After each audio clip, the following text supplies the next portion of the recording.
Chapter 785. War God of Gondolin. While Saber was following the third armor piece, Adelia was breathing heavily inside the dungeon. She had defeated 4 beasts and was fighting the last one.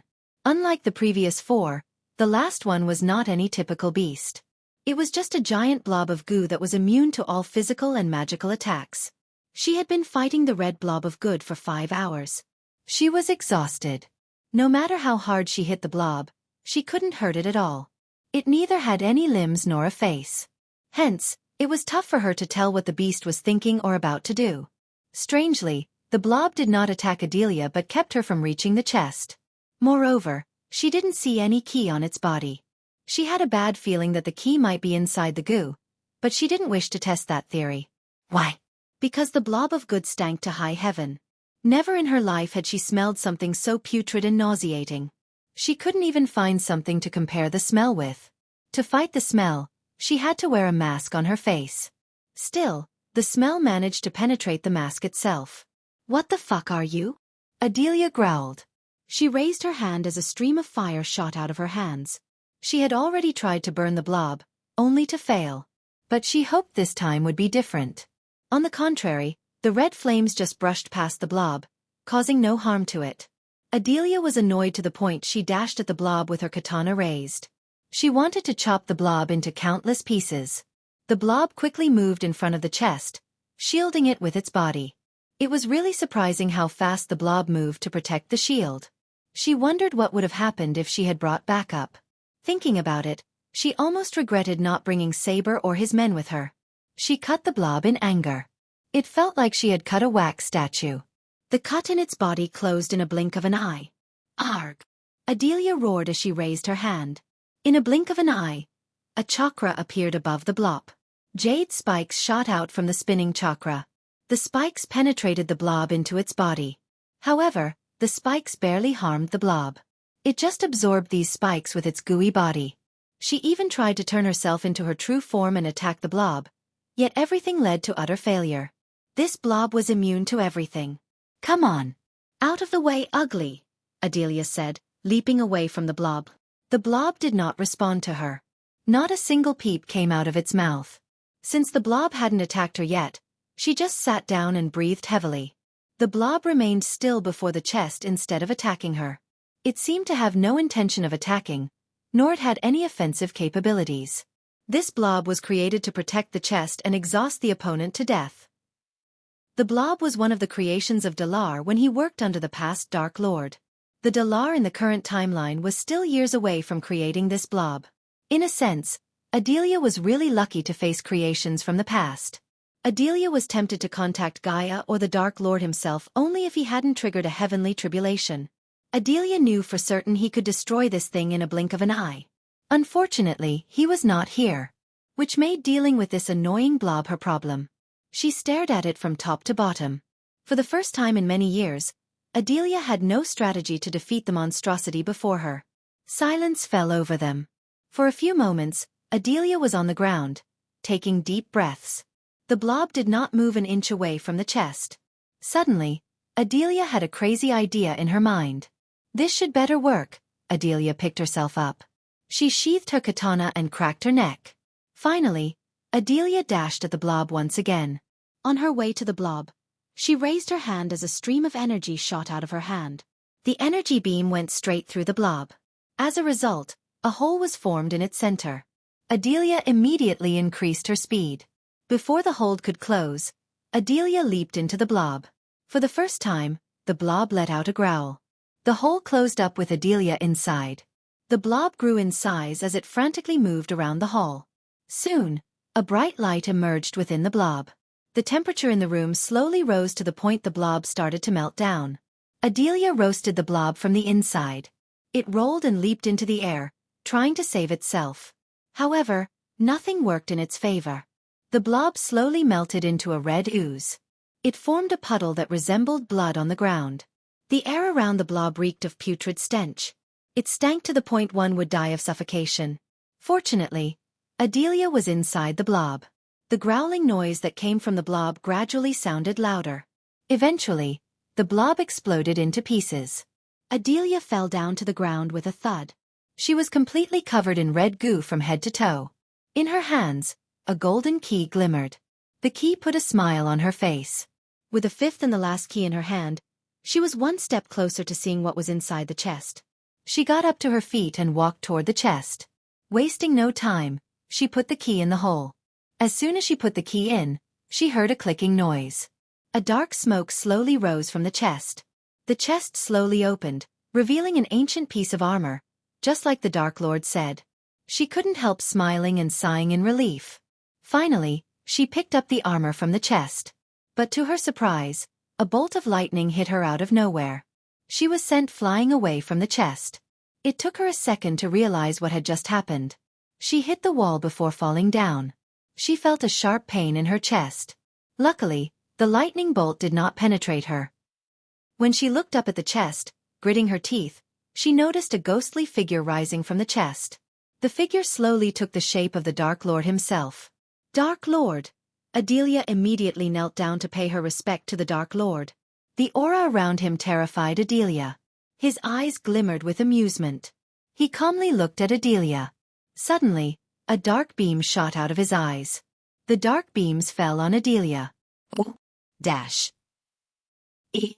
Bring this chest to your Dark Lord, the Dark Lord said in a powerful voice. Adelia shuddered, hearing his voice. But she managed to nod her head. Yes, Dark Lord, said Adelia. Adelia lifted her head to look at the Dark Lord. He smiled at her. But she saw a glimpse of pain and sadness within his eyes. She wanted to question the Dark Lord. But the ghostly figure of the Dark Lord faded away in front of her. She had no time to say anything to him. After he disappeared, Adelia could only take the chest. She reached the chest and picked it up. This time, nothing happened except she felt the space around her benign distorted. The sun was on the horizon in Xianxia, where the glistening ocean met the orange sky. Its rays spread in all directions like the open arms of a mother. The reds and oranges spread by the final glow of the flame formed a staircase on the surface of the sea around the island. As time passed, the warm rays of the sun grew colder. Eventually, the rays became non-existent, making way for the stars to peek through in the dark blue sky. The aqua auction ended when the darkness completely conquered the kingdom. People exited the aqua palace in a neat line like ants. The island was bustled with people as many ascended to the sky to leave the island. The VIPs were the first ones to leave. Among those VIPs, one of them had the Dark Lord's armor piece. Saber waited until the group disappeared into the clouds before following them behind.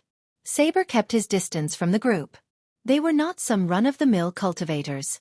Instead, the one who bought the armor piece was one of the war gods of Gondolin. Attacking them was equal to waging war against the Empress herself. The Dark Lord himself said that the Empress might be the only one who could face him and survive if they fought. The war god led his party from the front. He was at the fusion stage while the people accompanying him were at the soul refining stage. They weren't his guards but rather his underlings. Saber was extra careful not to get spotted in the airspace of the Aqua Palace. Saber planned to strike when the group left the island and entered the sky above a thick forest. Every war god had immense pride and ego that could be used against them.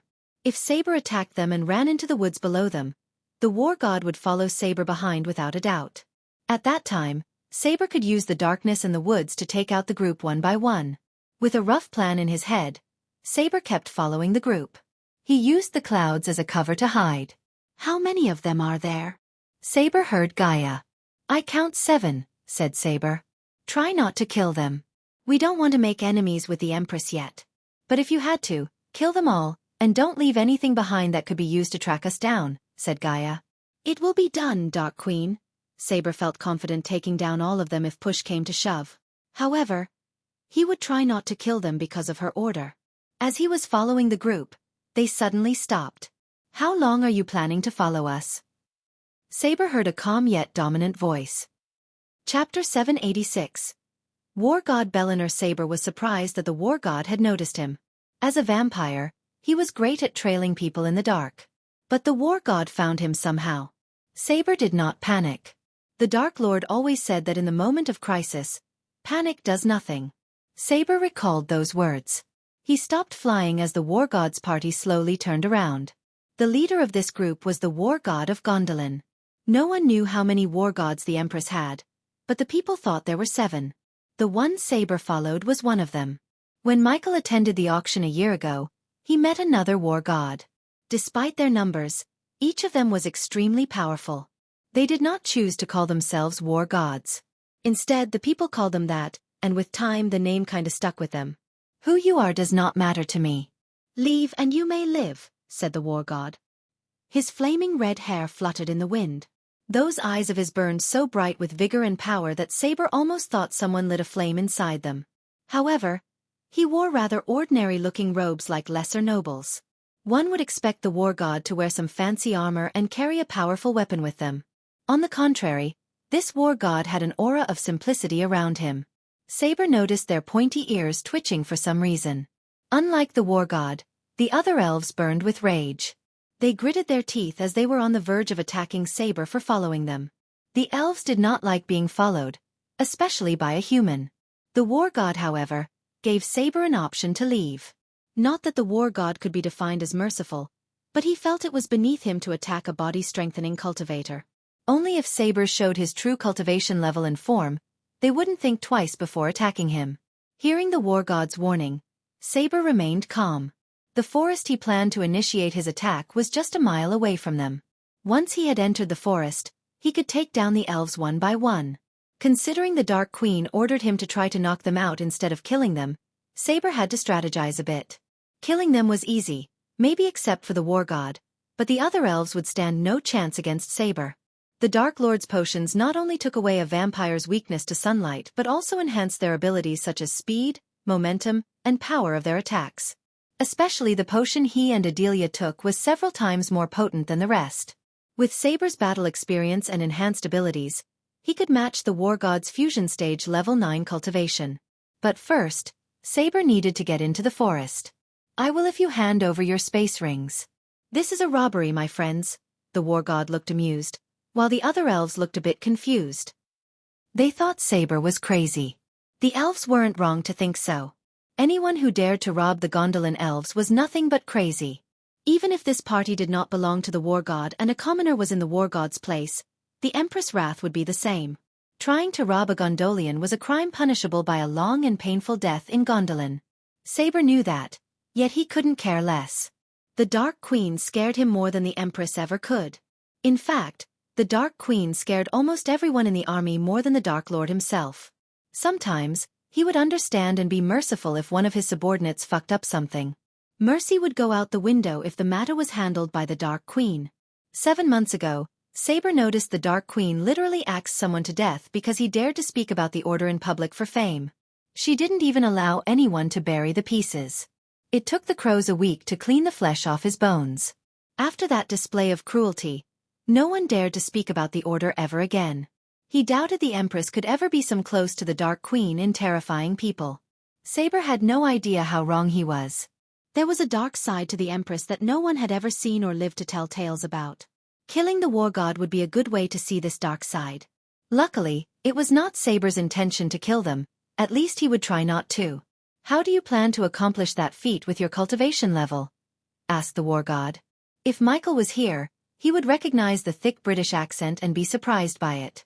In fact, all the elves in Gondolin talked in an accent that resembled a British accent. Ask nicely, perhaps, Saber chuckled. Let's kill him. Yeah, why are we wasting time on this weasel? Human scum, the elves began to raise their voices. They might not be as racist as the elves of Nelnithor, but still, they were racist enough to flay Saber alive for looking them in the eyes. Almost all the elves had a superiority complex. They treated every other race with scorn and distance, even their racial cousins, the Dark Elves. They had no idea Saber neither cared nor that he was a human. Cultivation is not the only way to gauge someone's power, said Saber. These were not his words but the Dark Lord's. So you want back off? The war god slightly tilted his head. A golden radiant appeared around the war god. His eyes glimmered with killing intent. Just this aura was enough to kill a typical body-strengthening stage cultivator. The war god knew this. Hence he was a bit surprised that Saber remained alive instead of puking blood and falling down. Sar calmly stood atop his flying sword and stared at the elves. Am I supposed to be scared? Now you know I am not a run-of-the-mill thief, Saber calmly said. His voice oozed with arrogance and pride of being the Dark Lord's subordinate. At first, Saber felt forced and embarrassed to serve someone else other than himself. But after a year, he felt nothing but pride. The Dark Lord was the most feared and powerful man in the world. He was lucky to serve him and support the Dark Lord in his path to eradicate the Great Eight clans as well as the Sky Hall. "You're just stupid with a little trick up his sleeve," the war god said. He was nonchalant. Unless this thief was a half-immortal, the war god had no problem killing him. "End him," said the war god. He didn't bother to attack Saber himself. Instead, he let one of his minions deal with Saber. The elf cracked his knuckles before hovering towards Saber. Since he was at the soul-refining stage, he thought he could take on Saber. Saber remained calm as still water. When the elf approached, he grabbed Saber by his neck. Saber slowly squirmed, turning his back toward the forest. The elf clenched his fist. Almost everyone in the world knew about the elves and their arrogance. They liked to toy with their foes before killing them, especially the weak ones. Since Saber pretended to be a body-strengthening stage, the elf smiled with amusement. He balled his fist and punched Saber in the chest. Upon the elf's fist hitting Saber's chest, a booming sound resonated. Saber was sent flying. The elf watched Saber flying toward the forest. Saber took advantage of the situation by intentionally flying into the forest. He crashed through the canopy, breaking several branches. Dash. The war god's gaze turned cold.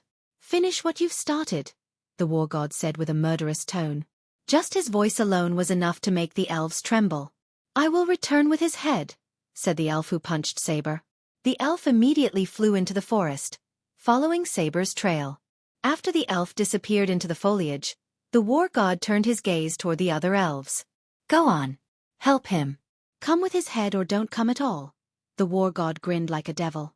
The elves dared not to linger any second longer. Compared to the other war gods, Bellinor was the kindest. Otherwise, he wouldn't have given the thief an option to escape. Any other war gods would have torn him to pieces the moment they found out he was following them. But even Bellinor had his limits. After sending the elves to hunt down Saber, Bellinor hovered above the forest. For some reason, Bellinor felt something amiss. The thief did not seem like an ordinary thief. Something was definitely strange about him. An ordinary thief wouldn't have dared to mess with a war god. The forest the elves entered was oak-brown and primitive. The grasses they stepped on were crackly beneath their feet because of the recent dry spell. One would be in awe of the size and majesty of the trees, but not these elves. They were not here to enjoy the beauty but to kill a human. The trees' knotted arms rose ever upwards, as far as one's head could lift.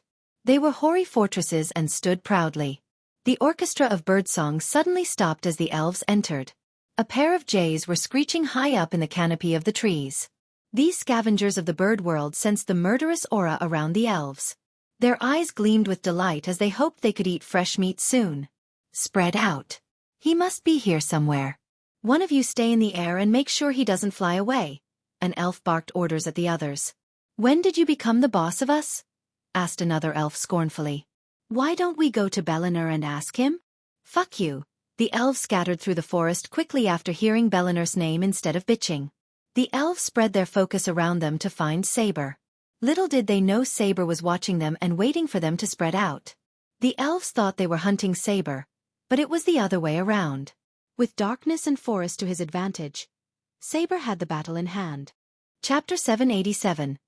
Taking out one by one inside the forest, Saber watched the elves from a safe distance. He could feel their senses. Whenever he felt their senses getting close to him, he leaped away from one branch to another. As though nature wanted to add some twist to their situation, dark clouds soon gathered in the sky above the forest. Saber heard the thunder rumbling. The wetness in the air suddenly increased, warning Saber about the upcoming heavy downpour. Everything under the thick canopy rustled. He heard the elves growl. They hated getting their hands dirty. These elves were natured in palaces and mansions. Thus, they hated everything related to dirt. The elves hovered above the ground to avoid stepping on the mud. Saber could pinpoint each and every elf in the forest. They were searching for him alone, which was a big mistake. Watching a lone elf, Saber silently broke a twig. He aimed at the ground a few meters away from the elf and threw it to distract him. The sudden noise startled the elf. As Saber expected, the elf moved toward where he heard the sound.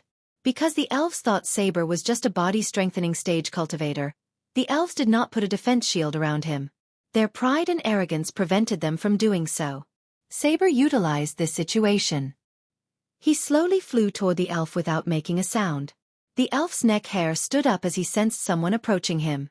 But before he could react, Saber grabbed the elf from behind.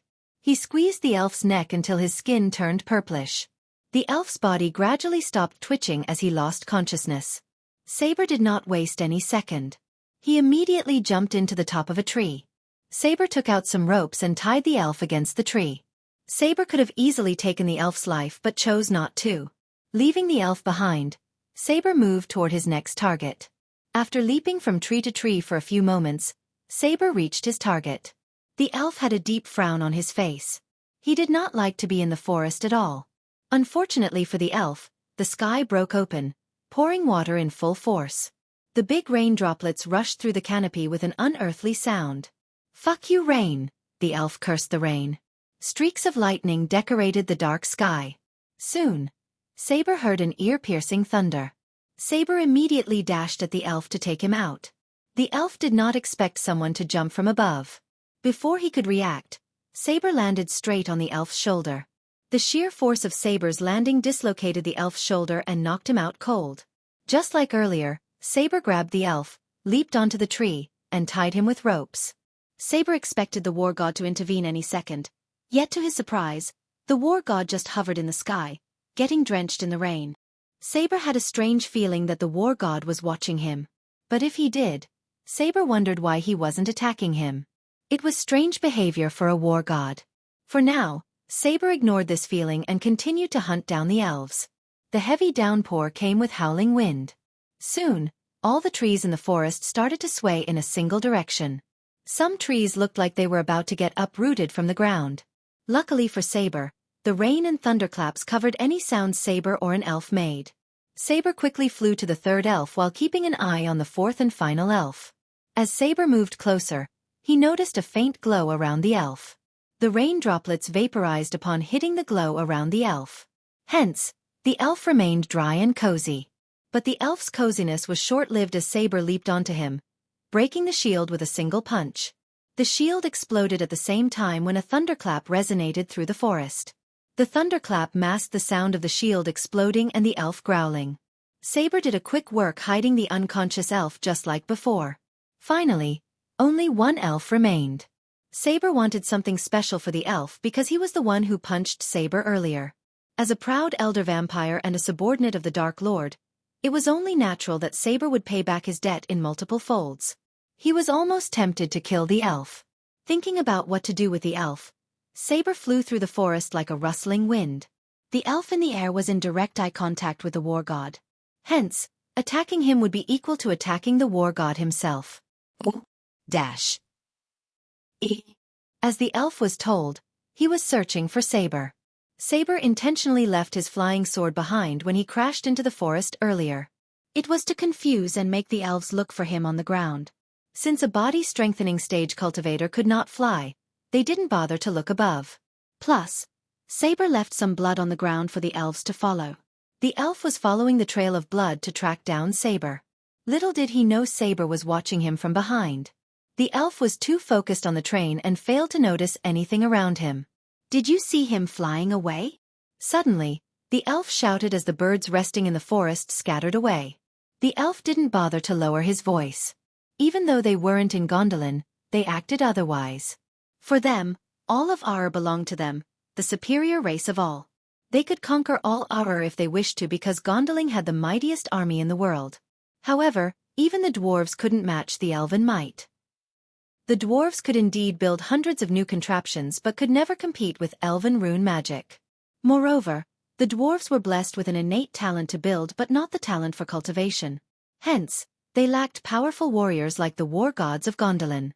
Of course, some dwarves were an exception to the rule. But they were rare and not enough to defeat the elven kingdoms. "No, he is still in there," the elf in the air replied with the same volume. War god Bellinor watched the scene with an amused smile. These elves were just there with him to entertain. He felt bored traveling alone to the aqua auction. So although Bellinor cared for them, they weren't his friends. Otherwise, he would be in the forest with them, not watching them getting their asses kicked. "I am getting closer to him," the elf in the forest shouted. Judging by the blood on the ground, the elf assumed the thief had crawled somewhere and died. Saber slowly moved toward the elf without making a sound. At that moment, he was just a few meters away from the elf's senses. Saber was careful not to alert the elf. It was no fun that way. Eventually, the elf reached the blood trail's end. To the elf's surprise, he didn't find a body as he hit a dead end. The elf looked around. He creased his brows. What the hell? The elf was confused. The blood trail disappeared suddenly. As he was looking around, he heard a cracking sound a few meters away from the blood trail. His elven ears twitched as he followed the sound. It was Saber who broke a couple of twigs with stones. Saber waited for the elf to move away from the blood trail. When the elf reached the place where he saw nothing but some tall and thick bushes under a giant tree, he felt a chill. His senses detected a life sign near him. The elf immediately reached for his weapon. "Hello," Saber landed right before him and grabbed his arm. Saber did not knock him out with one punch, although he could do it easily. Instead, Saber punched the elf just like he did. Yet the elf didn't go flying because Saber held his arm. The elf groaned, but the sizzling sound of heavy rain hitting the canopy masked the elf's sound. Saber hit him once again in the face, breaking the elf's nose with a sickening crunch. Blood oozed out of the elf's nose. The elf's consciousness slowly slipped off. Despite his soul-refining cultivation, he couldn't withstand a powerful fusion-stage vampire's punch filled with rage. He was lucky Saber was ordered not to kill them. The smell of blood tempted Saber to sink his teeth into the elf's neck. Even though the Dark Lord's cure for the vampires cured their lust for blood, it didn't take away their temptation. In other words, a vampire had no need to drink blood, but they could if they wished to. The Dark Lord didn't order them to stop drinking blood because it would be like asking a human to stop drinking water. But he couldn't let the vampires wreak havoc within kingdoms. Hence, Michael let them give up to their temptation if they found an evil foe. To put it differently, they were ordered not to harm any innocent. Until now, no vampire under the Dark Lord had ever hurt an innocent for blood. They only imagined what would happen if they did. Judging by the look on the elf's face, Saber realized one more punch might kill him. Because of that, Saber had to stop hitting them, though he would like to punch the elf more. Since he was the last elf in the forest, Saber didn't bother to hide him. He just left him on the ground and leaped onto a branch. "Come out and deal with him too." Suddenly, Saber heard Bellinor's voice. It sounded louder than a thunderclap. Saber wasn't surprised as he felt the war god was watching him. A mere forest wouldn't be able to prevent a war god from seeing what was happening to his men. Saber's eyes glistened with excitement. After a long time, he was going to battle a worthy opponent. The elf in the air frowned. Unlike Bellinor, he had no idea what had transpired within the forest. He was completely stunned when he saw the lowly thief flying through the canopy without a flying sword. Furthermore, he wasn't harmed at all. The elf couldn't help thinking the worst. He trembled slightly in fear. "We should do this alone," said Bellinor. To Saber's surprise, he just flicked his wrist as a blast of wind knocked out the elf in a blink of an eye. It was a show of power. Honestly, it really surprised Saber. He knocked out a soul refiner with a flick of his wrist. "Shall we begin?" Bellinor asked after knocking out the elf. Both had no fear in their eyes but glimmering excitement. Chapter 788. Stalemate Battle. Saber cracked his fist, preparing himself to battle the war god. The war god remained calm. He wanted Saber to make his first move. Just as he expected, Saber did make his first move. He dashed at the war god with speed beyond any fusion stage cultivators. The cosmic energy, coupled with the Dark Lord's potion, enhanced his speed to the point the war god himself was surprised by his speed. Saber even left some afterimages on his trail. Although Bellinor was surprised by his speed, it was not enough to catch him off guard. The war god simply snapped his finger as a golden crescent wave blasted off Saber. As Saber was flying in the air backward, a small glimmer of light enveloped Saber's body. Each war god had their own unique way of fighting and armor. Only a few had seen a war god's battle armor and lived to tell tales about it. Luckily, Saber received a rare opportunity to see the armor. It was a set of armor with a squared helm and a squared, T-shaped opening, leaving the eyes, nose, and mouth exposed. Attached to the top was a sun-shaped metal ornament piece. The shoulders were oval, quite short, and small in size. They were decorated with a row of metal feathers, all pointing upwards. The row reached from side to side. The upper arms were protected by squared, half-covering rear braces, which sat well under the shoulder plates, while the lower arms were covered by vambraces which had many small metal spikes covering the vambraces all over. The real beauty of the armor was its chest plate. It was made from a couple of metal layers, mimicking dragon scales. It covered everything from the neck down and ended at the groin. Following the upper body, the armor slowly covered his lower body. The upper legs were covered by squared, fully covering cuisses as greaves protected the lower legs with several arrowheads attached on the outer sides as if arrows had pierced the legs. Bellinor glowed like a sun in the night sky. He cracked his neck as Saber finally steadied himself. "That's nice armor," Saber commented about Bellinor's armor. "Enjoy the sight while you still can," said Bellinor. The armor glimmered brighter and brighter to the point Saber's eyes had to adjust for its light. The war god wasted no time as he dashed at Saber. He was almost as fast as Saber, or even faster. Saber instinctively cast a spell. In a blink of an eye, a torrent made of blood appeared around Saber. The blood shield protected Saber from the war god's punch. Bellinor punched the blood shield with enough force to send Saber flying. Blood splashed across the sky. But this time, Saber didn't go flying as before. Instead, he steadied himself quickly and dashed at the war god faster than before. This time, Saber punched the war god right in the chest. The war god raised his arms to protect himself. His hands went numb when he blocked Saber's punch. The sheer force pushed back Bellinor. Saber did not stop as he punched the war god again and again.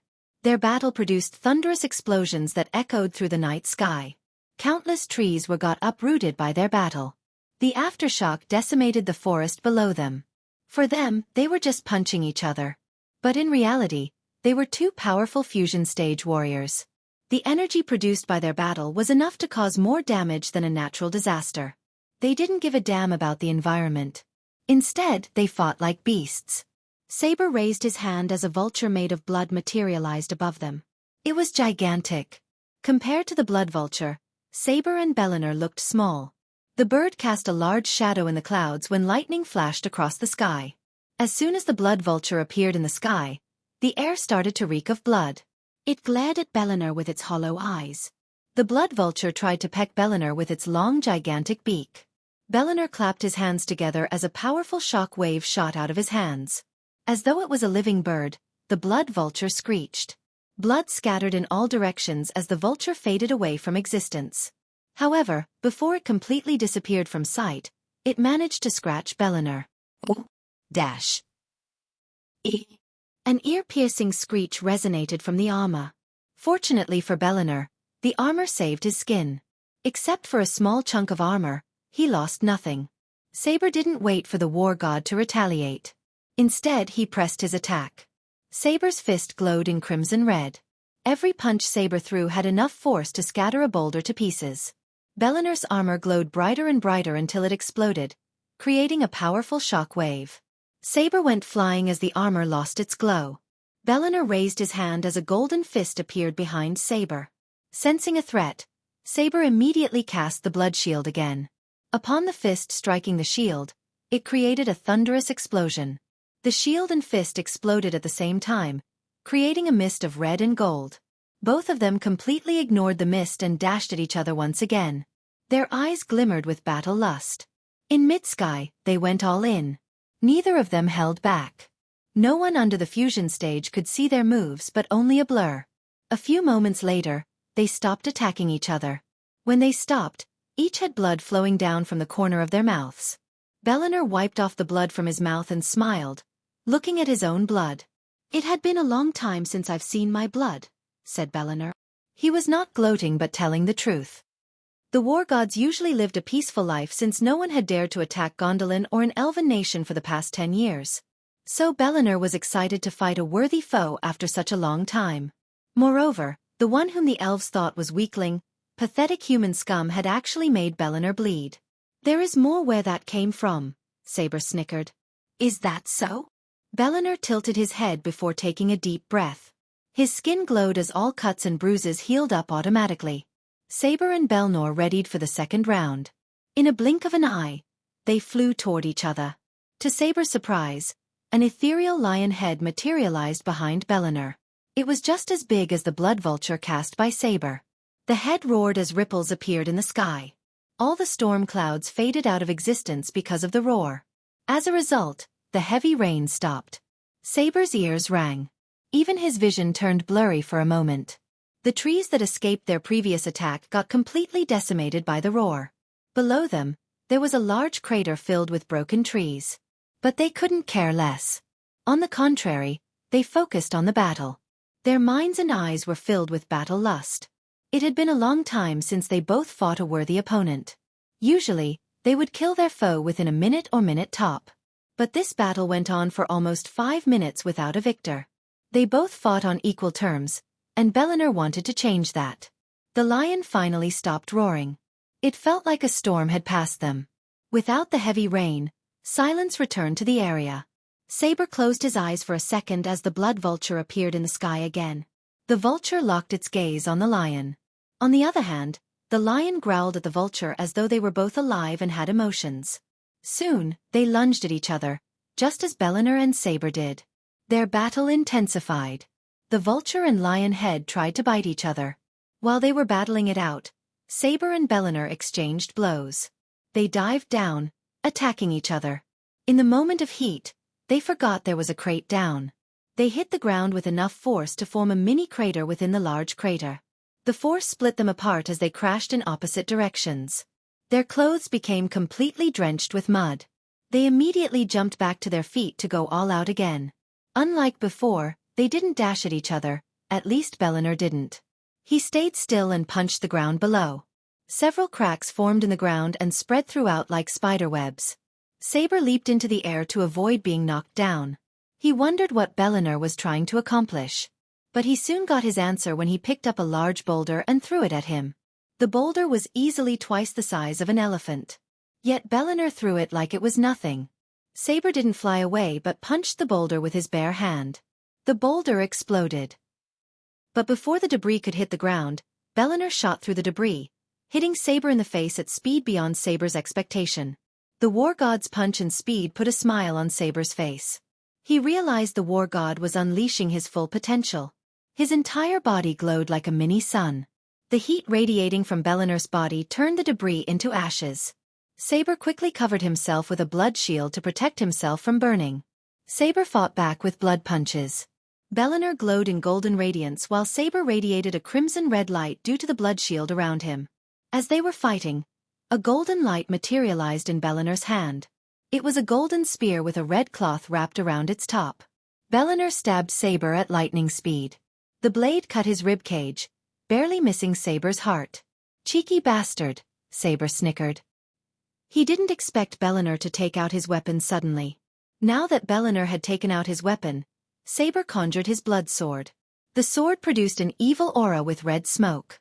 Both these weapons belonged to the legendary class. Hence, they created an aftershock upon clashing. They fought on the same level. As much as they liked to gain an advantage over another, they simply couldn't. Unknown to them, the Dark Queen watched the battle from a distance. She trusted Saber, but she also couldn't afford to lose the armor piece. Chapter 789. Dark Queen's interference. Saber's blood sword and Belnor's golden spear clashed, creating otherworldly noises. Instead of using spells, they used their weapons to fight. However, they occasionally cast spells to gain an advantage. Yet, their battle remained at a stalemate. The battle between them continued for almost a day. When the sun rose in the horizon, Belnor's aggressiveness increased by several folds. Belnor's armor absorbed the sunlight to enhance his speed. Since Saber had no armor, he began to take blows from Belnor. The war god swung and stabbed left and right. The spear cut Saber a couple of times. His silver robes began to drench in blood. Not that Saber was slow, but Belnor was faster. Belnor's armor glowed brighter and brighter in the light. Blood trickled down from Saber's mouth. The war god hit him with the spear in the face. It contained enough force to turn a core-strengthening stage warrior's neck to the other side. Saber's face went numb. Bellinor pushed his advantage by hitting him several times, faster than before. Bellinor quickly moved to the point he showed his back to the rising sun. As a result, Saber faced the sun. The bright sunlight messed with Saber's eyesight. He couldn't see the golden spear in the golden light. Seeing Saber squinting his eyes, Bellinor snickered. As a war god, he was born and raised on a battlefield. He knew how to use everything around him to his advantage. While he was battling Saber, he learned Saber's strength. He knew Saber was not weaker than him. Thus, he fought till the sun rose to increase his power. His weight was worth it as he started to hit Saber more and more. But to Bellinor's surprise, cuts and bruises on Saber's body healed instantly. Bellinor had an eerie doubt about Saber from the moment he met him. "You're a vampire," Bellinor said. He didn't stop attacking Saber. On the contrary, he turned more ruthless and aggressive. Saber slowly started to lose the battle. Luckily, Saber's reflex and battle experience enabled him to evade deadly blows. Bellinor kept aiming for Saber's heart and throat after realizing he was a vampire. "So Ghost sent you here?" Bellinor asked as Saber flew backward to put some distance between the two of them. When Saber heard Bellinor address the Dark Lord by his name, Saber's blood boiled. He gritted his teeth, swinging his blood sword. "Do not speak his name," Saber snarled. "Why?" Bellinor deflected the blood sword with his spear and asked. Bellinor had no sign of fear in his eyes. Compared to the rest of the continents, Ar had seen only a little of what the Dark Lord could do. Therefore, people like the war gods feared the Dark Lord less. Some of them outright challenged the Dark Lord for a duel in several parts of elven kingdoms. Of course, the Dark Lord ignored these silly challenges because he had more important things to deal with. Besides, the Skyhallen Guardian would have an easier time if he answered all these challenges from nobodies. "Because you will die," Saber growled. He saw a glimpse of the Dark Queen on the horizon. He could swear he saw her. Bellinor didn't even flinch hearing Saber's threat. Little did he know that it was not a threat but a warning. The runes in Bellinor's armor radiated bright light. He glowed under the sunlight. Saber received more blows as seconds passed, and his face became pale. Every part in his body ached. The armor of Bellinor made him stronger than Saber initially expected. Spare's mind and body told him to use the teleportation scroll to escape. Backing off and living to fight another day was way better than dying. However, he couldn't afford to escape without the Dark Lord's armor piece. That was the only reason why Saber was still fighting Bellinor. If he managed to escape with the armor piece somehow, Saber planned to ask the Dark Lord for armor. He learned the importance of powerful armor the hard way. Now that Michael had reached the 5-star blacksmith level, he could forge powerful armor. But to forge armor like Bellinor's, he needed to be a 6-star blacksmith. Michael didn't plan to stay at a 5-star level for a long time as he did with the alchemy specialization. Instead, Michael decided to get everything the system required to reach the 6-star level as soon as he left the Heavenly Tribulation. Unlike Saber, Michael knew how powerful armor could change the tide of a battle. He also knew his army needed armor more than him. All the Great 8 clans possessed powerful armor and weapons, making them almost invincible. When he was done fitting his army with weapons and armor forged by him, the hierarchy of the power structure in this world would change forever. Eventually, Saber's body refused to listen to him as his muscles went rigid. His movements slowed down, leaving him vulnerable to a deadly killing blow. The war god raised his spear to end this battle once and for all. As much as he hated vampires, he respected Saber as an opponent. He was taught that a warrior must never fear an enemy but always respect them. When he was about to stab Saber's heart with his golden spear, a dark trail appeared in the air. The trail of blackness hit Bellinor in the chest before he could stab Saber. Bellinor coughed up blood. It took him a second for his brain to process everything. His chest ached as he looked down to see a dark arrow sticking out of his chest. He tried to turn around, but another arrow hit Bellinor in the gut. Using this opportunity, Saber mustered all his strength and pulled out the space ring from Bellinor's hand. Green veins bulged up under Bellinor's skin. Bellinor's vision blurred. Before he could retaliate, Saber tore the teleportation scroll in half. A bright light enveloped Saber. To Saber's surprise, Bellinor stabbed the light as he saw a splash of blood in the light. Bellinor quickly turned around despite the poison in his body to see who shot him with poison arrows. When he turned around, he saw no one in the vicinity. He immediately accessed his space ring to get a healing potion. The poison was powerful enough to harm a fusion stage cultivator himself. But he was surprised when his vision cleared. He felt better as his breathing became normal. The green veins on his skin slowly faded away. The poison cured itself without taking an antidote. Bellinar realized that whoever shot the arrows had no intention of killing him. Even when he was fighting Saber, he sensed Saber was holding back. He didn't go for killing blows. It became clear to him that Saber wanted to steal his space ring that contained the armor piece. I should have been more careful, Bellinar said to himself. It was too late for him to realize that the armor piece might have belonged to the Dark Lord. At least he had taken an interest in the armor. He knew he must inform the Empress. Attacking a war god was equal to attacking Gondolin itself. Hence, the Dark Lord had waged a war against Gondolin. Inside the Gondolin castle, an elven lady with striking golden hair flew around her perfectly sculpted face. Sparkling aquamarine eyes sat gracefully within their sockets, watching delightfully over the haven they'd sought solace in for so long. She radiated power and grace. Anyone would be tempted to bow and kneel down before her. She was none other than Nithroel Grimfield, the Empress of R. E. Something was appealing about her. Perhaps it was her personality, or perhaps it was simply her goodwill. But nonetheless, people tend to respect her. She stood atop the balcony outside her room and watched the city of Mvarian. Her mind was filled with new requests from the people. Recently, the dwarves had begun to build new types of contraptions, which made them worry about the kingdom's security. The dwarves had been keeping their hatred toward the elves suppressed.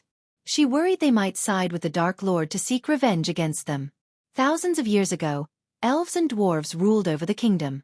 Then, the dwarves cultivated almost as fast as the elves. These two races were always on the verge of the fighting because of their hatred toward each other. With their superior contraptions, the dwarves finally attacked Gondolin. They would have won the war if it wasn't for her. The dwarves knew she was powerful but never expected to be powerful enough to wipe out their strongest armies within a few minutes. Because of what the dwarves did, she summoned all the best runemasters, healers, and alchemists to suppress the dwarves' cultivation. The dwarves slowly declined as the elves became the lone sovereign of Ar. Even to this date, the dwarves held fire in their hearts that longed to burn the elven empire to the ground. As Nithroel was thinking about the dwarves, she saw Bellinar flying toward her in the sky. Even from miles away, Nithroel could see the frowns on the elves' faces behind Bellinar. She patiently waited for Bellinar to come to her. A while later, Bellinar was granted permission to land on her balcony. The moment his feet touched the ground, Bellinar dropped to his knees. Your Imperial Majesty, Bellinar lowered his head. Rise. Bellinar. Your eyes contain anger and concern. Tell me, what happened in the auction? Her voice sounded gentle, like a melody. Bellinar took a deep breath before telling everything that had transpired. She remained as calm as still water. When he finished his story, she just smiled. So the time to meet him has arrived, said Nithroel. Do you think the vampire who attacked you could have killed your underlings? Asked Nithroel. She had no signs of anger in her eyes. Instead, she seemed amused. Yes, your Imperial Majesty, Bellinar nodded without a doubt. He watched how the vampire had taken out the elves. Thus, he knew the vampire could have killed the elves if he wished to. Something prevented him from killing them. Even when he was fighting him, the vampire held back. I wish to meet the Dark Lord. Bellinar was startled by her words. Before he could raise his concern, she simply raised her hand. You are coming with me and only you. This is my order, not a request. Chapter 790. End of Heavenly Tribulation. A few days later, everyone in the dark ocean surrounded the floating mountain. The entire mountain field was littered with lightning bolts. The lightning bolts targeted the top of the waterfall. Thousands of lightning streaks were in the sky. It was a beautiful yet terrifying sight. The lightning made the night look like a day with its continuous bright flashes. Other than the visible changes, the energy around the mountain violently fluctuated. Everyone in the area felt difficult to breathe. They felt weak for some reason. On top of the Sword Hilt Mountain, a cloud of darkness surrounded Michael. Runes and arrays around him lit like Christmas decorations. He sat in a meditative position with his eyes closed. Gaia and Adelia stood a few meters away from Michael in case someone tried to attack him. Fortunately, they faced no enemies for the last 9 days. The rogue cultivators didn't even dare to watch the heavenly tribulations. The last time Michael had his heavenly tribulations, countless cultivators came from all over the world to watch him. But now, the floating mountain had only the Dark Army. At that moment, the Dark Ocean became one of the most protected places in the world. Gaia looked around, the lightning storm getting worse by the second. The howling wind warned them about the upcoming storm. Gaia knew if he hadn't revealed himself as the Dark Lord, someone might have tried to interrupt the tribulations. Now, no one had the guts to do so. What happened to Ithelin was a perfect example to show them what would be the result of messing with the Dark Lord. The Dark Army was ordered to patrol the mountain vigilantly. They patrolled every corner of the mountain. In addition to the army, all of Michael's subordinates except Sadie had arrived at the castle. They didn't come outside to show their faces but remained in the castle. Gaia ordered them to come outside only if powerful armies attacked them. As they were watching the tribulation, the sky directly above Michael darkened. Granted that the storm clouds were already dark, but they became pitch black. Gaia could barely see Michael through the dark cloud of smoke around him. This darkness was not midnight dark. Instead, the darkness around him seemed otherworldly. The darkness made everyone weaker. Suddenly, a dark lightning bolt struck Michael from above. Gaia's heart skipped in shock.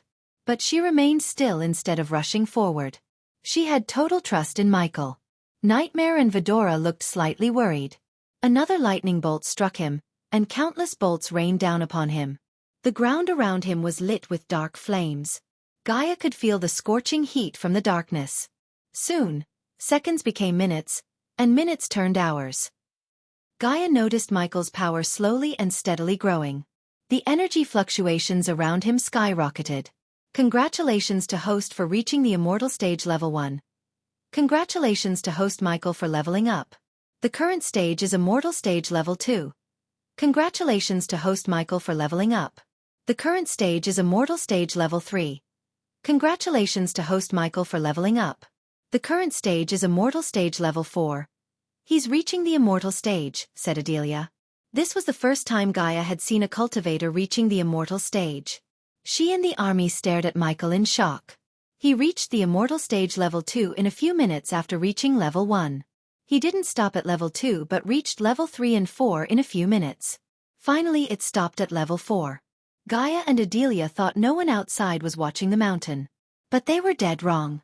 At that time, 2 outsiders stayed far away, watching everything that had been happening in the Dark Ocean. These 2 were none other than Ethan and Diana. He is getting stronger faster and faster, said Ethan. His voice contained a cocktail of emotions. He was proud, worried, shocked, and terrified. The stronger he becomes, the bigger the target on his back, said Diana. Ethan slowly wiped off the blood from her face. The reason Michael had a peaceful tribulation was because of Diana. Some of the Great 8 clans had sent assassins to interrupt the tribulations to kill the Dark Lord. However, they were all slaughtered by Diana before they could reach the Dark Ocean. Even the patrolling Dark Army had no idea a slaughter had taken place around the mountain. "What do we do?" asked Ethan. Naturally, he was worried about his son. It had been more than a year since he saw him. Before he went full Dark Lord mode, Ethan was able to see and talk to him due to alchemy deals. Now they completely lost connection with him. "We can't do anything," Diana sighed. She was at the fusion stage. Soon, her son's enemies would be stronger than her. At that, no matter how fast she could cultivate, she wouldn't be able to defeat them. Moreover, soon, she would trigger her heavenly tribulation. She couldn't even imagine what Skyhall would do when they realized she had broken the seal put on her soul. If she wanted, she could have reached the half-immortal stage a month ago. Instead, she was waiting for the right time and right place. Her heavenly tribulations could destroy her entire family. She was even planning on asking the Dark Lord's help. If someone could help her, it might be her son. She didn't want to add more trouble to Noah's plate than he already had. On the other hand, Rowena had been staying in her palace for the last year. They were about to meet Rowena almost after a year at Andrew's and Catherine's baby shower. Diana and Ethan wished to spend the day as a family, but there was no way to invite Ghost. Diana yearned for a family reunion they deserved, although she knew the odds of that happening was near impossible. "I still think we should tell them everything," said Ethan as Diana shook her head. "If we did, they would go to war with the Skyhall itself. Our kids are strong but not strong enough to face the Great Eight clans or the Sky Hall. I lost count of how many times I told you this. Diana smiled tiredly. To be honest, Diana couldn't find a way to get her family out of this mess. But telling her children about Ghost and the Sky Hall was out of the question. She knew about Rowena, Noah, and Sabrina. Rowena would break the palace and wage war against the Sky Hall the moment she learned the truth about her little brother. On the other hand, Noah would be broken to the core since he believed in the Guardian Guild and Andreas. The truth would break everything he believed in. As for Ghost, Diana had no idea what he would do when he learned the truth. One day, she just wanted him to forgive her. She would gladly give her life for him to do that. Meanwhile, the lightning bolts continued to strike Ghost, tempering his physical body. Eventually, the lightning storm stopped as the storm slowly lost its force. The dark clouds faded away, leaving a little bit of light to peek through. Michael slowly opened his eyes. They glimmered with vigor and newfound powers. He looked around the endless ocean surrounding the floating mountain. He moved his head left and right. His neck cracked as he stood up. When he clenched his fist, dark golden lightning bolts crackled around his fist. Soon they turned black. These black lightning bolts were several times more powerful than the golden bolts. He felt many changes in his body. But this was neither the right place nor the time. He smiled at Gaia before disappearing from her sight. He left an afterimage that lasted a second before fading away. Surprisingly, he didn't teleport but cast the lightning dash. His speed reached the point it looked like he had teleported away. Michael reached his room in a few blinks of an eye. He felt dizzy as his mind and body were still adjusting to his new speed level. He jumped straight onto his bed and opened his status window. Host, Michael Cultivation Level, Immortal Level 4 Experience Points, 0/8, 000, 000 Badass Points. 1, 600, 000 Skills and Spells. Wind Blast, LVL 6 Ultimate Form Level 1 Eyes of Doom, LVL 5 Ultimate Form Level 1 Responsive Shield, LVL 8 Environment Scanning, LVL 8 Ignitia, LVL 8 Ultimate Form Level 1 Silenes, LVL 1 Lightning Dash, LVL 6 Ultimate Form Level 1 Energy Devour, LVL 5 Soul Eater, LVL 5 Death Range, LVL 3 Eyes of Darkness, Normal. Can sense the cultivation level of others' Eyes of Darkness. Lucifer. Can sense the cultivation level of others, can see through illusions Cloud of Darkness, Lucifer. Weak-willed enemies will lose their courage completely and surrender. Death range will be 50% more powerful, and if activated in darkness, the host's cultivation level will be boosted 4 levels up regardless of the stage barrier. Wordless Spellcaster, Lucifer. In full Lucifer form, the host just has to think of the spell to cast it. Techniques: Swords of Destiny, 98% Mastery Ring of Fire, 96% Mastery Serpent Maga, 98% Mastery Occupation. Core Disciple of Sunrise Sect, the Guardian of Sunrise Sect, Lord Lucifer of the Abyssal, the Dark Lord, King of Bradford status. Healthy goals: Control the world, grow the Order of Death. Utility function: Banker, LVL 5, ratio, 1000 gold coins, 40 badass points. Runic Teleportation, X-ray Vision, also integrated with Eyes of Darkness. Wealth: 15 million gold. Special trait: 6-star Alchemist, 5-star. Blacksmith, 5-star. Inventor. Subordinates: Gaia, Warrior, loyalty level 100%. Raylene, 5-star Chef, loyalty level 99%. Arya, Assassin, loyalty level 86%. Dead Heinberg, Warrior, loyalty level 45%. Maxine, Warrior, loyalty level 98%. Tiberius, Warrior, loyalty level 85%. Sadie, loyalty level 70%. Ricky, loyalty level 95%. Titus, loyalty level 80%. Optimus, loyalty level 80%. The Silent Reaper crew, Pirates, loyalty level 93%. Base of operation: the Abyssal, the Crypt Kingdom of Bradford. Familiars: Nightmare.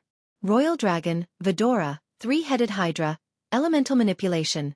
Wind, 40% Mastery. Fire, 40% Mastery. Lightning, 50% Mastery. Darkness, 45%. Finally, Michael had reached the immortal stage.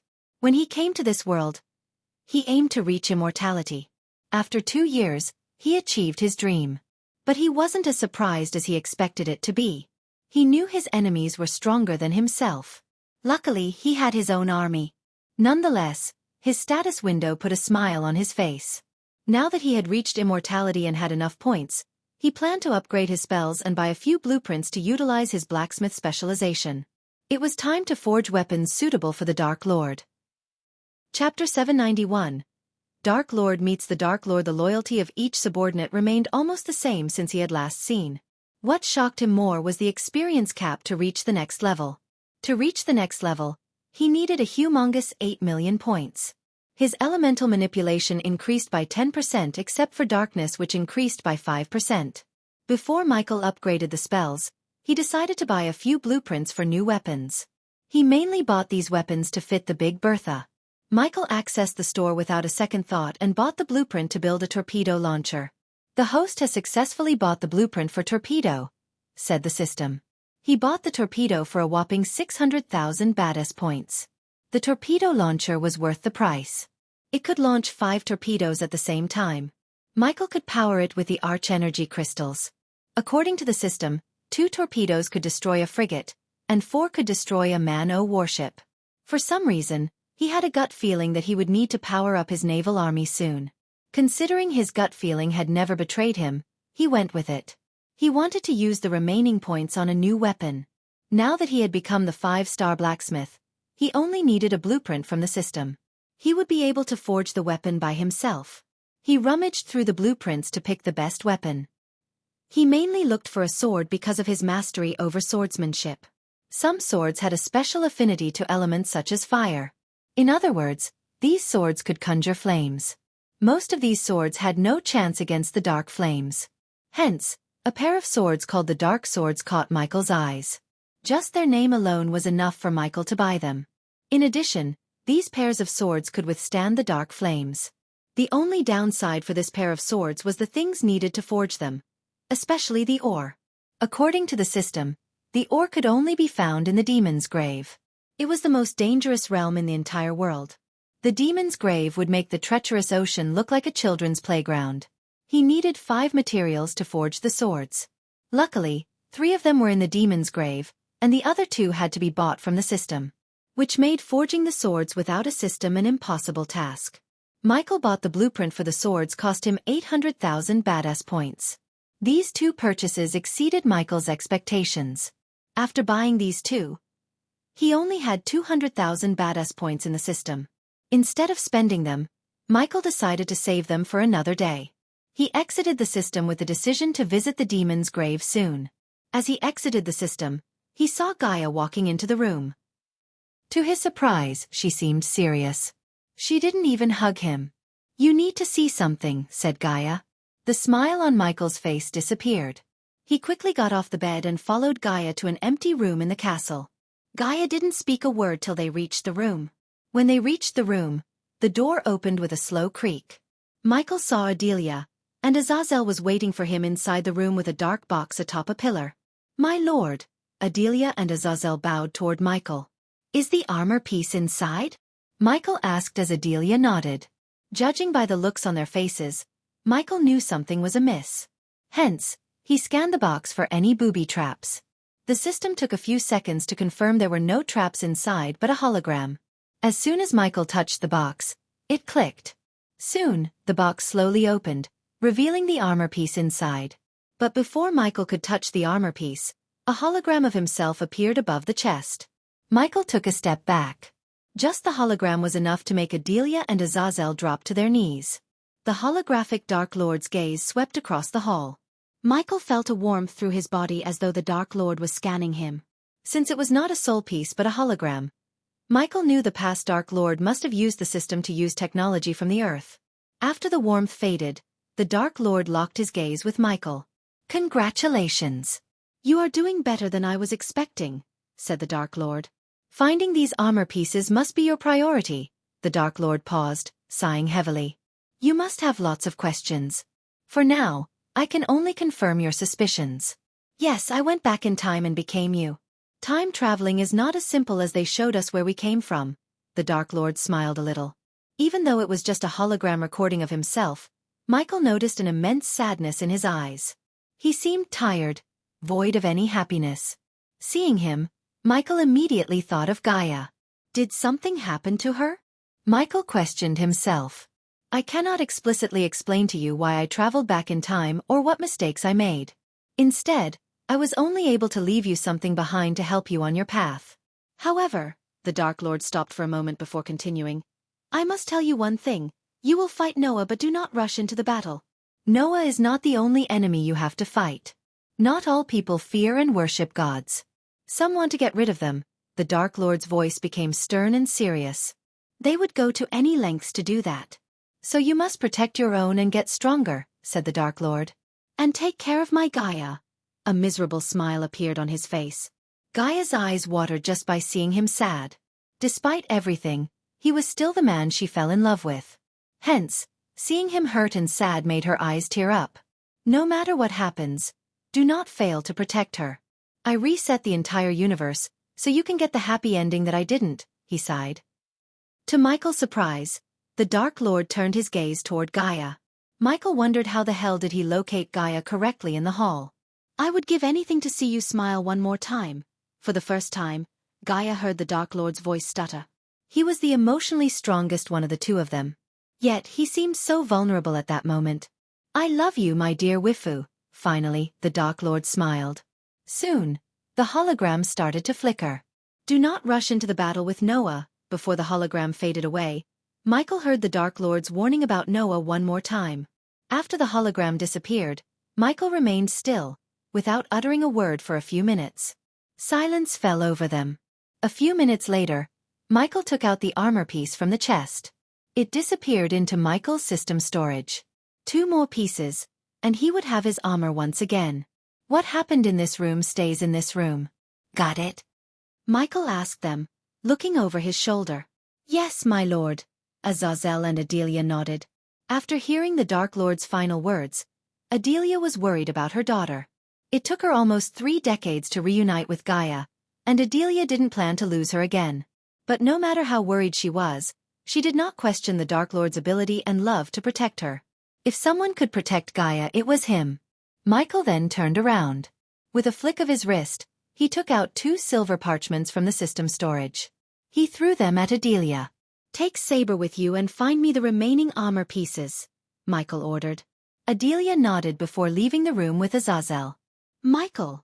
Gaia came to his side and put her hand on his shoulder. Are you worried? She asked. No. Michael shook his head. He turned around to look her in the eyes. With a gentle smile, he cupped her face. I am not my past. Michael gently massaged her face. We will get a happy ending. I promise you that, said Michael. I know you will, she smiled. The two of them shared a moment of intimacy and left the room. They headed for the outside. Just as they stepped outside to greet the Dark Army, he saw Gibson running toward him. He was drenched in sweat. My lord, my. He couldn't speak through his heavy breathing. Take a deep breath and relax, said Michael.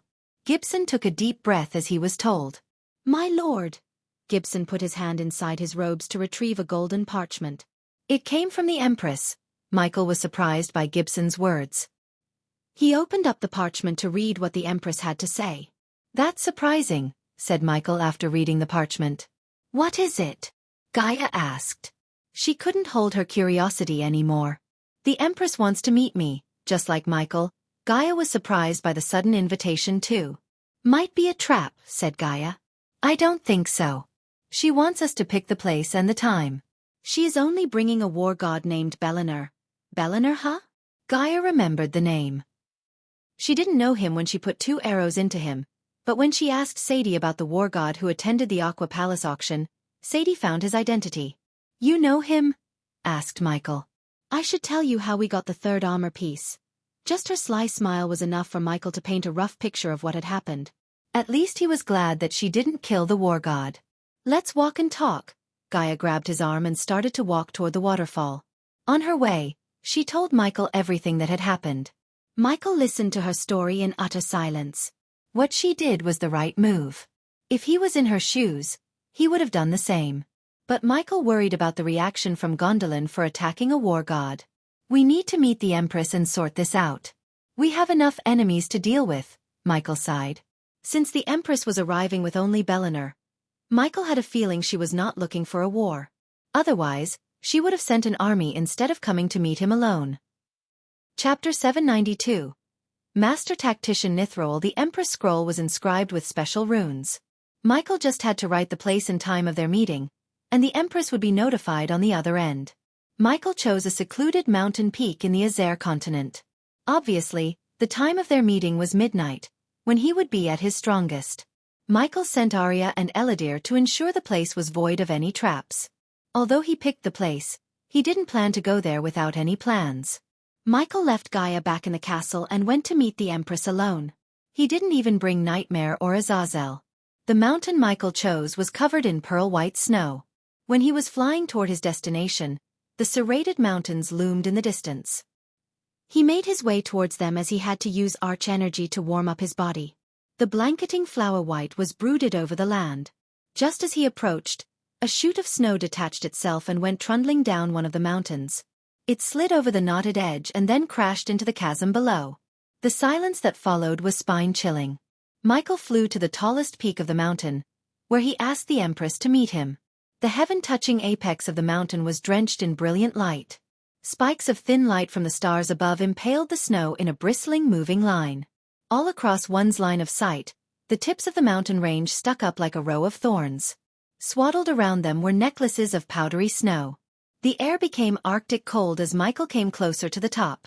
By the time Michael arrived at the top, he saw an elven woman and a man in a golden fur coat waiting for him. Michael recognized the elven woman as the Empress thanks to all those portraits in Gondolin. It wouldn't be an understatement to say every house in Gondolin had at least one portrait of the Empress. The people loved her that much. It was not a forced gesture, but the people worshipped her like a goddess. To be honest, Michael respected the Empress, Nithroel. Despite her military might, she only used wars as a last resort. Instead, she advocated peace through diplomacy. That's what Michael loved about her. The people who feared him respected Nithroel. As he descended to the ground, Belenar's body tensed up. Michael was not in his Dark Lord armor. On the contrary, he just wore a long black coat with sleeves rolled up to his elbow, a black shirt with his first 3 buttons opened up, and matching black trousers and boots. His shoulder-length hair fluttered in the cold breeze. Belenar expected a bulky man with an evil face in black armor. But Michael surprised him with his rather normal look. Even the Empress was stunned. To Michael's surprise, the Empress was just a few months' cultivation away from breaking through to the immortal stage. There was something strange about her. "Your Imperial Majesty," Michael addressed the Empress with her title. She smiled when she sensed the respect in his tone. She lived long enough to differentiate between puffery and true respect. Unlike the reports she heard, the Dark Lord seemed warm and friendly. But she could see the devil within him.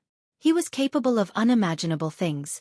In her mind, what happened to Ithalin and the Thusian Empire was just a sample of what he could do. "How may I address you?" asked Nithroel with a warm smile. To Michael's surprise, she seemed different from the racist elves he had seen in Mazeroth. "I think Ghost would do just fine," said Michael. It was a simple gesture to get onto the Empress' good side. He didn't want to be her enemy even if he couldn't be her friend. The last thing Michael wanted was to antagonize the Empress and make enemies out of the most powerful empire. "This is Belenar. You might know him," said Nithroel, looking at Belenar. "It's unfortunate that you bought something of mine." Michael's tone was neither too arrogant nor apologetic. He didn't even ask for forgiveness, which might be considered a sign of weakness. The Empress walked toward the mountain's edge. As far as one could see, there was nothing but an endless forest blanketed with snow. Michael joined her at the edge and watched the scenery in silence. Except for the howling wind, they heard no sound. Michael broke this silence after a few minutes. "Why did you want to meet me, Your Imperial Majesty?" asked Michael. He was curious, to say the least. "The same reason why you agreed to this meeting," answered Nithroel. "Alliance." Michael joked as the Empress chuckled. Belenar was truly surprised. The Dark Lord seemed so calm and cool beside the Empress. Belenar forgot the last time someone had talked to her like this. "Not so fast, Ghost," said the Empress. "I heard you don't like beating around the bush." "You heard right," said Michael. "Blackmane had to say lots of interesting things about you." Michael recalled his meeting with the pirate lord Blackmane. The pirates used to think the most powerful pirate lord was on a voyage, looking for treasures, but instead, he was serving the Empress all those times. He came to meet Michael in Aden when he abolished the pirates and killed Pirate Lord Vance. He struck a deal with the Dark Lord for an island on the southern continent. In addition, Michael agreed not to attack the merchants from Gondolin or any other elven kingdoms. Michael had been keeping his part of the bargain till to this date. In exchange, the Royal Navy had never stepped foot on the southern continent. As a result, there was no pillaging or piracy in the southern continent seas. Instead, the merchants paid 20% of whatever they brought to the Dark Army patrolling the seas. The pirates used to hate things they got without pillaging. But after a while, they started to love getting paid doing nothing. They just had to patrol the seas like border patrol and take things from the merchant ships. If a Dark Army ship had decided to take more than 20% or harm a merchant ship, Corey would take them to a rocky island and leave the crew there to rot in the sun alive. Fortunately, no pirate had tried to break the rules. Speaking of him, I haven't seen him since Aiden. How is he doing? Asked Michael. In seclusion, I am afraid, answered Nithroel. The Empress voluntarily gave him a bit of secret news. She wanted the Dark Lord to know that he was not the only one who could make Southerners stronger with cultivation. Michael was slightly surprised but didn't worry about Southerners cultivating in her army. He expected a lot more surprises from the Empress. I want the same deal I got from you earlier, Ghost. No more attacking my people. Her voice became a bit colder. It won't happen again. Michael requested nothing from the Empress. Although Bellinor bought the armor piece, they had no right to attack him.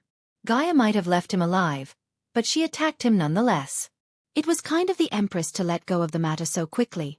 Was that the only reason you asked me to meet you? Michael asked the Empress. The Empress stared at the sight before her without uttering a word.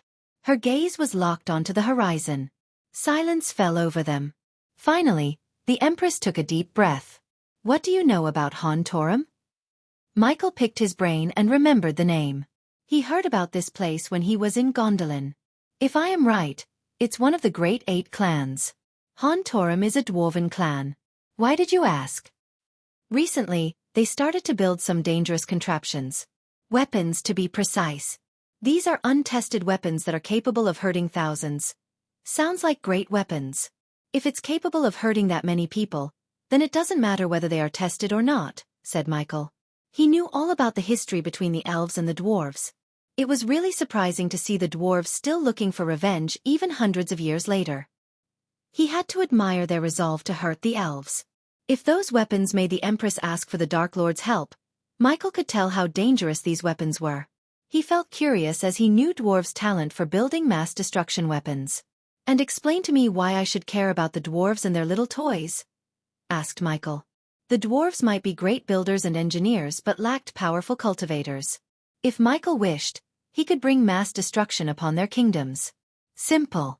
The Guardian Guild is negotiating with the dwarves to buy those weapons as we speak, said the Empress. She was nonchalant. I have a feeling you don't like the Guardian Guild getting stronger. With these weapons and Supreme Guardian's guidance, they could change the tide of war. What do you want me to do, Your Imperial Majesty? Asked Michael, although he knew what was in her mind. Whatever you want. I'd appreciate it if you could talk some sense into those dwarves. If you do that, you'd be helping both you and me. Michael saw a glimpse of a master tactician who decimated the dwarves single-handedly. She was using him to deal with the dwarves. Judging by the Empress' character, Michael knew she would have tried to talk with the dwarves. However, he didn't think the dwarves had listened to her. Those bulky, bearded bastards hated nothing more than the elves. They would gladly give their lives to see the elven kingdom burn to the ground. Michael wouldn't have meddled with this issue if this matter didn't involve two great clans. It would be a headache for Michael in the long run if the dwarves built weapons for the Guardian Guild. Instead, he wanted to get his hands on those weapons. Else, he would destroy them before they fall into the hands of the Guardian Guild. I will look into this, said Michael without making any promises. The Empress smiled. With a single negotiation, she made the Dark Lord himself deal with the dwarves. Now she had fewer things to worry about and more time to develop her empire. Good move, Nithroel, Michael said to himself. Chapter 793. Preparations for Demon's Grave. After he met with the Empress, Michael returned to his castle. He summoned Gaia and Adelia to the meeting room. Michael told them about the meeting and how the Empress wanted him to deal with Han Torum. Initially, Gaia seemed furious at the Empress for using them as her pawn, but after hearing the deal between the dwarves and the Guardian Guild, she calmed down. First, We need to know more about Hontorum and Dalgarum, said Michael. Dalgarum was a dwarven kingdom where Hontorum was located. However, the dwarves were extremely cautious about foreigners, especially other race members. Visiting Dalgarum as a human would only get him extremely vulgar remarks and scorns.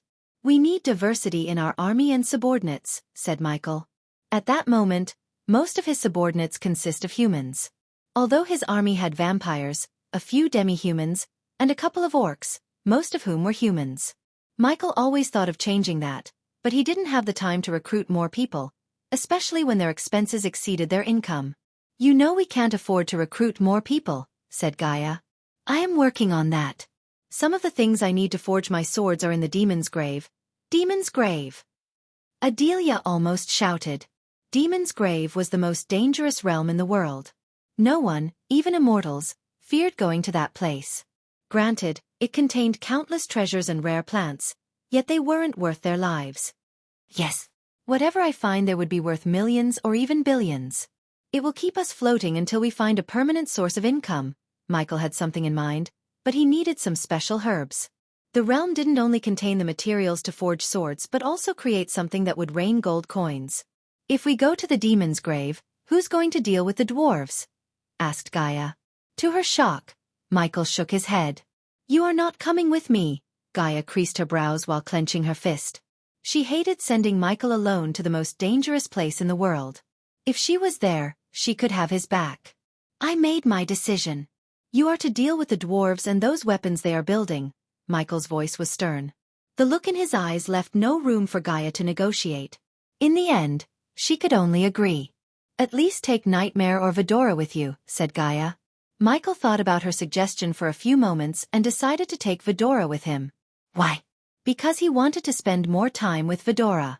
Besides, they might help him on his journey through the Demon's Grave in one way or another. At least he would have someone to talk to. I will take Vidora with me. Gaia heaved a sigh of relief. While I am gone, deal with Hontorum. Try to snatch the weapons for us. If you can't, destroy them. I don't want those to reach the Guardian Guild, said Michael. Although Gaia was reluctant to stay here while he was in the Demon's Grave, she knew the importance of the task at hand. Hence, she didn't argue with him. After everything was said and done, Michael dismissed Adelia and Gaia. He wanted to be alone for some time. In a blink of an eye, he reached his room from the meeting hall. Before leaving for the Demon's Grave, he needed to do some things as preparations. One of them was meditation. He sat on his bed with his eyes closed. He ignored the sounds outside and random thoughts in his mind. It took him a few moments to clear his mind of everything. Michael lost track of time. By the time he opened his eyes, the sun had woken from its slumber to paint the world with its golden rays. Of course, the dark ocean remained as dark and gloomy as ever. He put on his old Dark Lord armor and went to the armory.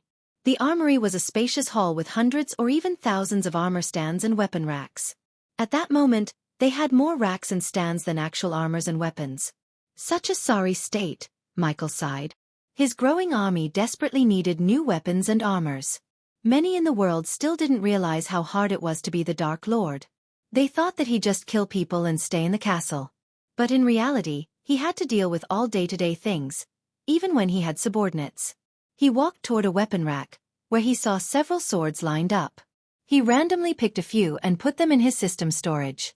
He then turned his head toward a black metal door in the corner. When he pushed the door, it opened with a creak. He saw several crates filled with colorful points and pills. Michael waved his hand as a couple of crates, and a bunch of pills disappeared from the room. He had no time to refine new pills and potions. Hence, he took them from the storage. After taking everything he needed, Michael went to the surveillance room to meet Azazel. On his way, he greeted the dark army soldiers guarding the castle. My lord. Azazel immediately bowed when he saw Michael entering the room. Michael stared at the mirrors with various sighs in them. The surveillance room in the castle was just a temporary setup. Their main setup was still in the dark forest. But Michael didn't come to monitor the mirrors. Azazel, bring me the map that shows the entrance to the Demon's Grave, said Michael. Unlike Gaia and Adelia, Azazel was neither surprised nor shocked by Michael's words. To him, it was only natural for the Dark Lord to venture into places where normal beings could not. As far as Azazel was concerned, the demon's grave would be no challenge for the Dark Lord. "Give me a second, my lord." Azazel disappeared from Michael's sight for a second. Then, he appeared again with a scroll. "Here it is, my lord." Azazel handed over the scroll to Michael. Michael opened the scroll to see the map of the Azer continent. The demon's grave was marked with the skull. The entrance was located at the edge of this world. There was nothing but an endless ocean around it. Sailing to the entrance was not an option because of the dangers along the way, such as raging storms, violent sea monsters, and lightning storms that were powerful enough to kill a soul-refining stage cultivator instantly. One only had a slight chance of reaching the entrance by flying. Once he had left the Azer continent, there would be no place for him to rest or land. "I suggest bringing arch-energy crystals with you, my lord. It would take 7 nights and 7 days to reach the entrance from here. You'll need to replenish your energy," said Azazel. Although there were pills to replenish one's energy, the arch-energy crystals were several times more powerful than them. Moreover, they could be absorbed faster. "I was thinking the same," said Michael as Azazel handed over a space ring filled with arch-energy crystals to Michael. Michael liked Azazel's initiative. He patted Azazel on the back. "Bring Vidora to Raylene's garden," said Michael before leaving the surveillance room. Afterward, he flew straight atop his usual meditation spot. The air on top of the Sword Hilt Mountain smelled like sweet flowers. Raylene's flowers blossomed, swaying left and right with the cool breeze. Michael could see the entire floating mountain from the spot. He noticed the castle construction works had been slowed down due to a lack of gold coins. Hopefully, his venture into the demon's grave would change the current situation. If it wasn't for Gaia's extraordinary talent for managing a treasury, he would have gone bankrupt by now. Noah put a huge dent in his plans by closing down the majestic chains and Hades. Because of that, Michael had to find something that could not be closed down. He had just the right thing in his mind. Unfortunately, he had to go deep into the demon's grave to get the required items. Michael waited for Azazel to bring Vidora to him while Nightmare accompanied Gaia on her journey to Dalgaram. As Michael was enjoying the gloomy yet captivating sight of the dark ocean, Azazel arrived at the place with Vidora atop his shoulder. "Where are we heading?" asked Iag with excitement glimmering in her eyes. "Demon's grave," Michael calmly said. The excitement in Iag's eyes multiplied by several times. Her eyes sparkled. "Really? Man, I hate being cooped up in here." "Finally, some worthy adventure," said Iag. Even Cain agreed with her, which was a rare sight to see. They flapped their tiny wings and landed just right on Michael's shoulder.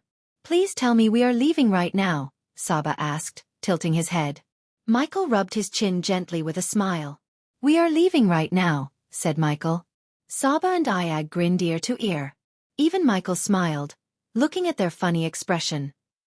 Chapter 794 Fighting a Kraken. Michael flew toward the demon's grave without taking a break. Some of the people in Azer noticed a black streak in the sky due to Michael's spell. The sea stretched endlessly, going past the horizon. A sparkling blue blanket covered everything as far as one could see. It was a rolling, rollicking blanket, teeming with life. The salty smell was so strong that one could taste it dancing on one's taste buds. Vidora enjoyed the sight around them. The ocean itself looked like an enormous pool of wonder. It was exceptionally blue that day with a slight green undertone.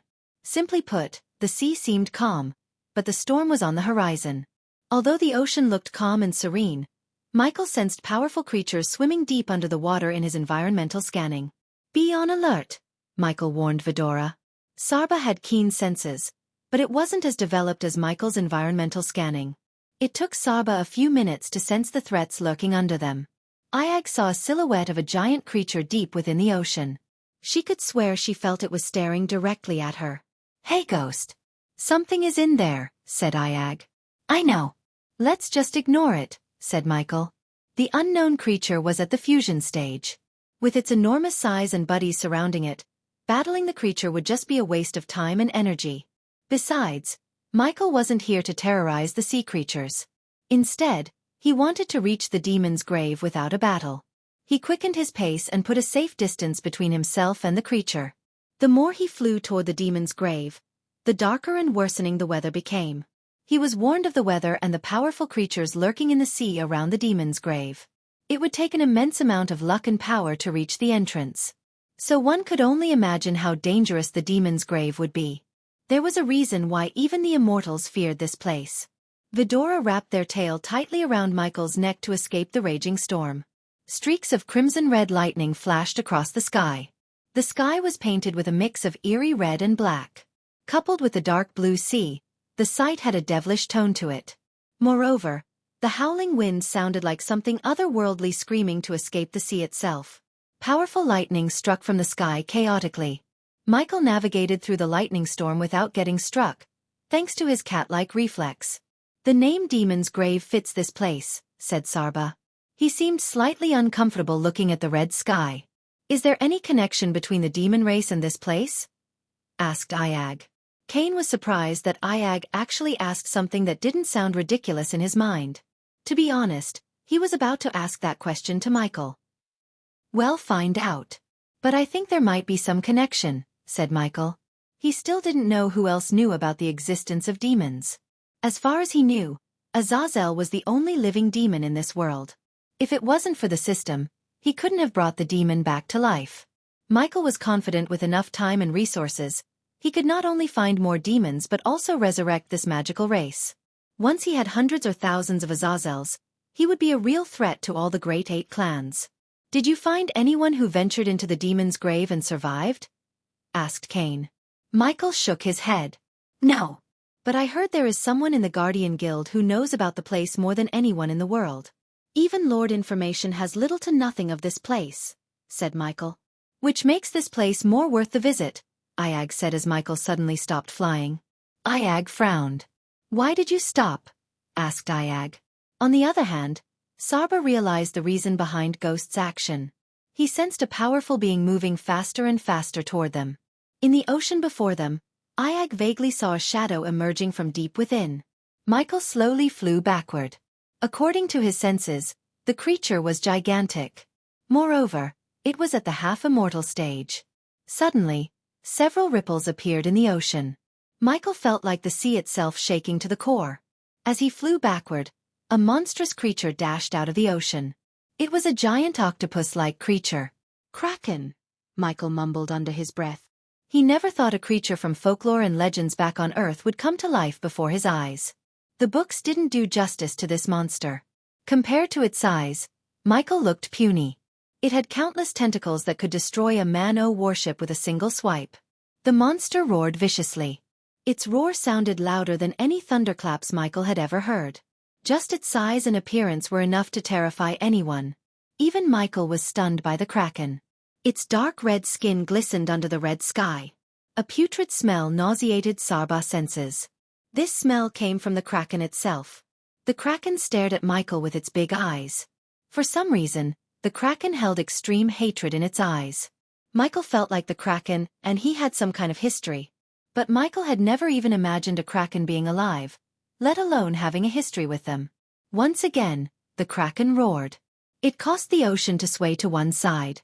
After the second roar, the Kraken swung one of its tentacles at Michael. For a giant monster, its movements were fast. But Michael was faster. He simply evaded the tentacle by flying away. The tentacle missed as it hit the ocean, creating an explosion. Michael immediately fought back with lightning. He raised his hand as black bolts of lightning crackled around his arms. These tiny bolts merged to form one single bolt of lightning that shot out of his fingertips. Since it was a giant creature, Michael didn't need to worry about his aim. His lightning bolt hit the Kraken's skin near the left eye. The monster roared as the lightning bolt penetrated its thick skin for a meter. Some kind of purple liquid spurted out of the wound as the monster roared in pain. Michael wondered where the sound was coming from. He didn't stop with one bolt of lightning. Instead, he continued to bombard the creature with his black lightning bolts. The monster roared as it swung its tentacles viciously, hoping to crush Michael. Yet, none of its tentacles were able to touch Michael. If he was at the half-immortal stage, the creature could have stood a chance. But now, the creature could only dream of defeating him. To Michael, this Kraken was just a dummy to test his powers. Michael flew around the creature, firing bolt after bolt at the monster. Suddenly, Michael dashed forward. A wave of dark flames suddenly shot out of Michael and burnt the creature's skin. The waves of flames pulsated from Michael's body. Because of the dark flames, the temperature in the air rose significantly. The creature swung its entire body viciously to escape Michael's wrath. While shooting lightning bolts from his fingertips, Michael raised his other hand as the sky above him rumbled. Soon, darker clouds appeared in the sky. Ayag raised her head as she saw several boulders materializing in the air. Suddenly, they were lit with crimson-red flames. He finally cast his meteor spell to end the monster's pathetic life. At that moment, 5 large meteors soared through the air toward the kraken. Saba heard a sizzling noise in the air as he smelled a strange burning smell. It took a few seconds for the kraken to see the meteors. The creature roared. But this time, the roar was tinged with fear. The creature tried to submerge under the water as Michael fired a lightning bolt at its eyes. A splash of white goo spurted out of its eye. The creature was stunned by the attack. Utilizing this moment of stun, Michael brought down the meteors upon the kraken's head. Upon hitting the creature's head, the first meteor exploded into fiery bits and pieces. Purple blood splashed across the sea and floated on the ocean. The second meteor muffled the kraken's roar. This time, the creature's skull was caved in. Even the ocean's surface was on fire because of the spell. At last, the third meteor hit the kraken with enough force to turn its head into a purple mush. The kraken let out a miserable cry before falling down into the ocean. "You sealed your fate when you decided to attack us," Ayag snickered. Michael immediately dashed at the creature before cutting down chunks of flesh from its body. In addition, he scooped up the purple blood in a large glass mug for his alchemy experiments. Even though the creature was injured too much to fight, Michael didn't hear any notifications from the system. It meant one thing: the monster was still alive. Michael slowly flew toward the creature's mushy head. He hovered right between the kraken's eyes. For a moment, Michael remained silent. He respected the monster, although it chose to attack him and died a pathetic death. He raised his hands slowly and pointed his fingertips at the creature. Soon, a thick black bolt of lightning fired out of his fingertips. When the bolt hit the monster's already damaged head, it exploded into a purple mist. Michael flew upward in a blink of an eye, avoiding all the purple blood and pieces. Finally, Michael heard the system's notification in his head. He felt pity for the creature and almost felt bad for slaying such a majestic monster. But the kraken left him no choice. Deep down, Michael started to learn about the dangerous lurking in the ocean. He knew this was just a start, and more threats would be on his way. After taking a deep breath, Michael continued his journey toward the entrance. Chapter 795 Intelligent Bat. After killing the kraken, who was at the half-immortal stage, Michael received 1 million experience points. He still needed 7 million experience points to reach level 5. Just the kraken on the outskirts was at the half-immortal stage. So Michael could imagine how strong the creatures and dangers inside the demon's grave were. They continued to head toward the demon's grave while hoping for another monster to jump out of the sea. Michael sensed several other half-immortal monsters, but they didn't attack him. Michael couldn't recognize some of the monsters. For instance, he vaguely saw a creature that resembled a giant human eye. The monster blinked when Michael sensed it. He flew for 2 days without a battle. Some creatures were able to sense the overwhelming power radiating from Michael. They were intelligent enough not to attack him. On the 3rd day, Michael was flying with Vidora expecting trouble. He couldn't tell if it was morning or evening. Everything looked the same in the ocean around the demon's grave. The area looked as gloomy and eerie as ever. After flying for a few hours, Michael noticed violent ripples in the sea. He slowed down as he sensed a fusion stage monster before him. Water splashed all over the place when it dashed out of the sea. This red monster had a large spherical body crowned with horns that floated slowly through the air.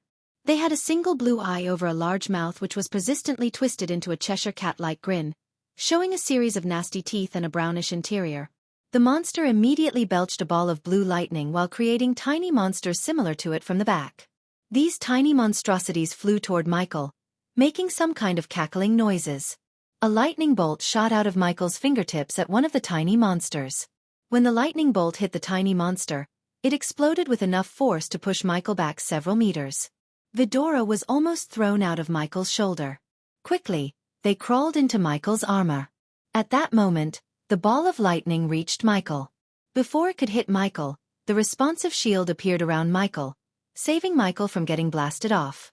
The lightning ball exploded upon hitting the responsive shield. To Michael's surprise, He got no experience points for killing a tiny monster. He sensed several other monsters moving toward them due to their battle. Hence, Michael decided to end this battle sooner than later. He immediately cast the ring of fire to burn down all the tiny monsters at the same time. The dark flames pulsated in rings around Michael. One by one, the creatures exploded. Unfortunately, the big monster was way out of the flames' reach. Hence, it escaped the dark flames. The sky was lit with bright flashes as the creatures exploded like bombs. The big monster created more of them as fast as Michael killed them. Since these tiny creatures gave him no experience points, Michael decided to kill the big one.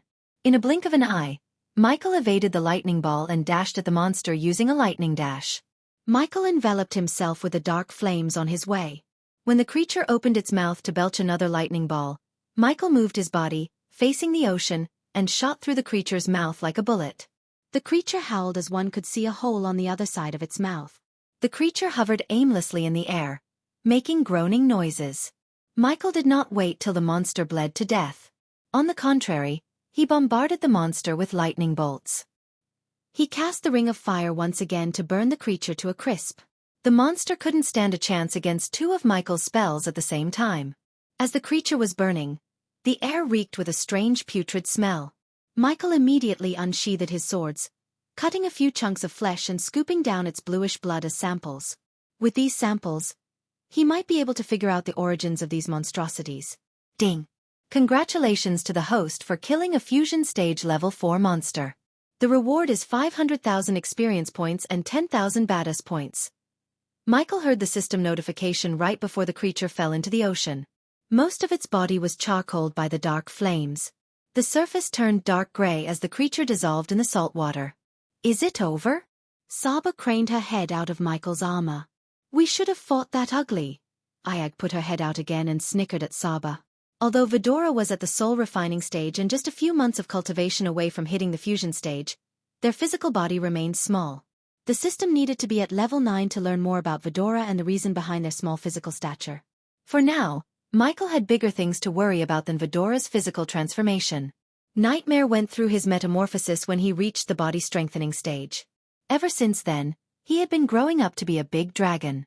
However, Vidora remained almost the same as when they were hatched from the egg. Due to their small physical body, fighting other monsters was tough even though they had the cultivation power to do so. Moreover, they didn't have powerful offensive abilities yet. Ayag could seldom create sonic waves, while Sarba had special senses. Other than that they had nothing. On his way forward, Michael battled a few more monsters similar to the one he had fought earlier. He killed them all within a few moments. To him they were just practice dummies.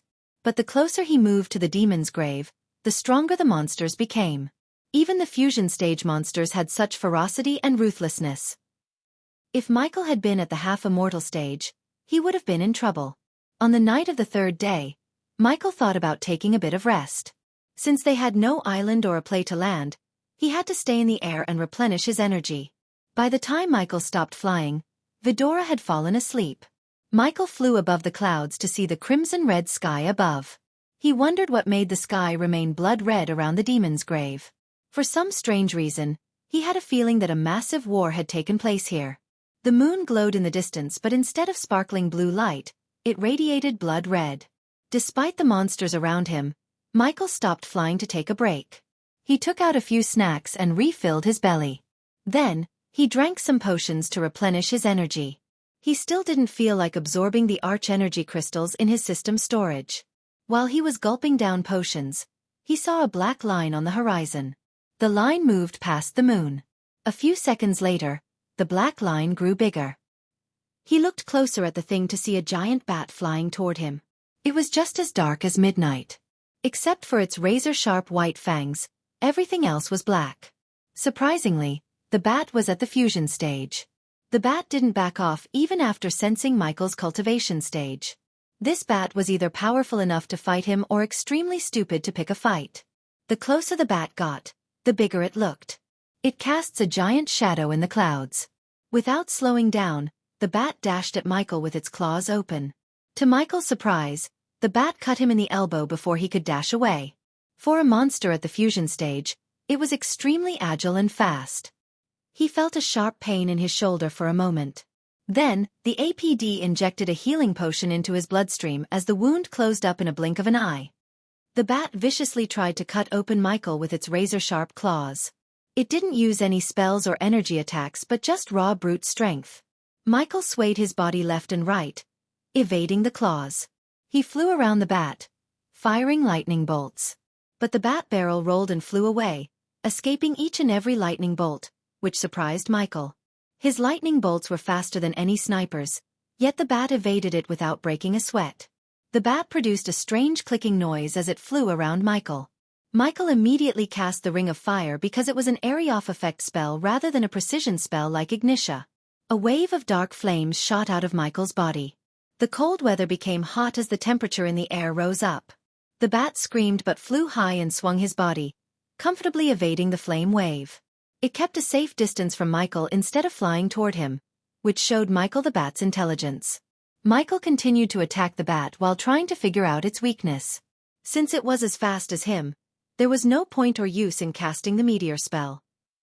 The bat proved to be a challenge, even for an immortal. This bat's intention didn't seem to kill him but to exhaust him and his energy. The bat studied Michael's strategy and spell. It was adjusting its battle tactics according to Michael's battle prowess.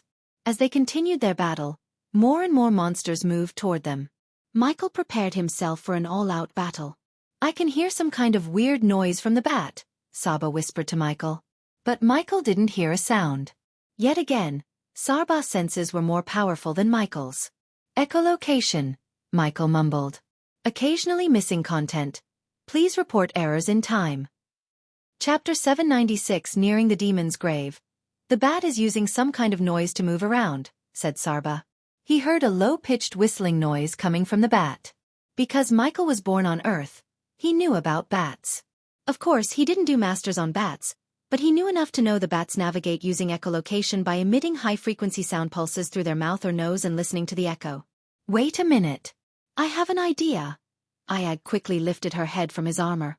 "Grgh." Ayag growled as though she was trying to belch out something. Michael knew what she was trying to do and gave her the time. He fired flame waves to keep the bat away from him. It took Ayag a few minutes to produce a sonic wave.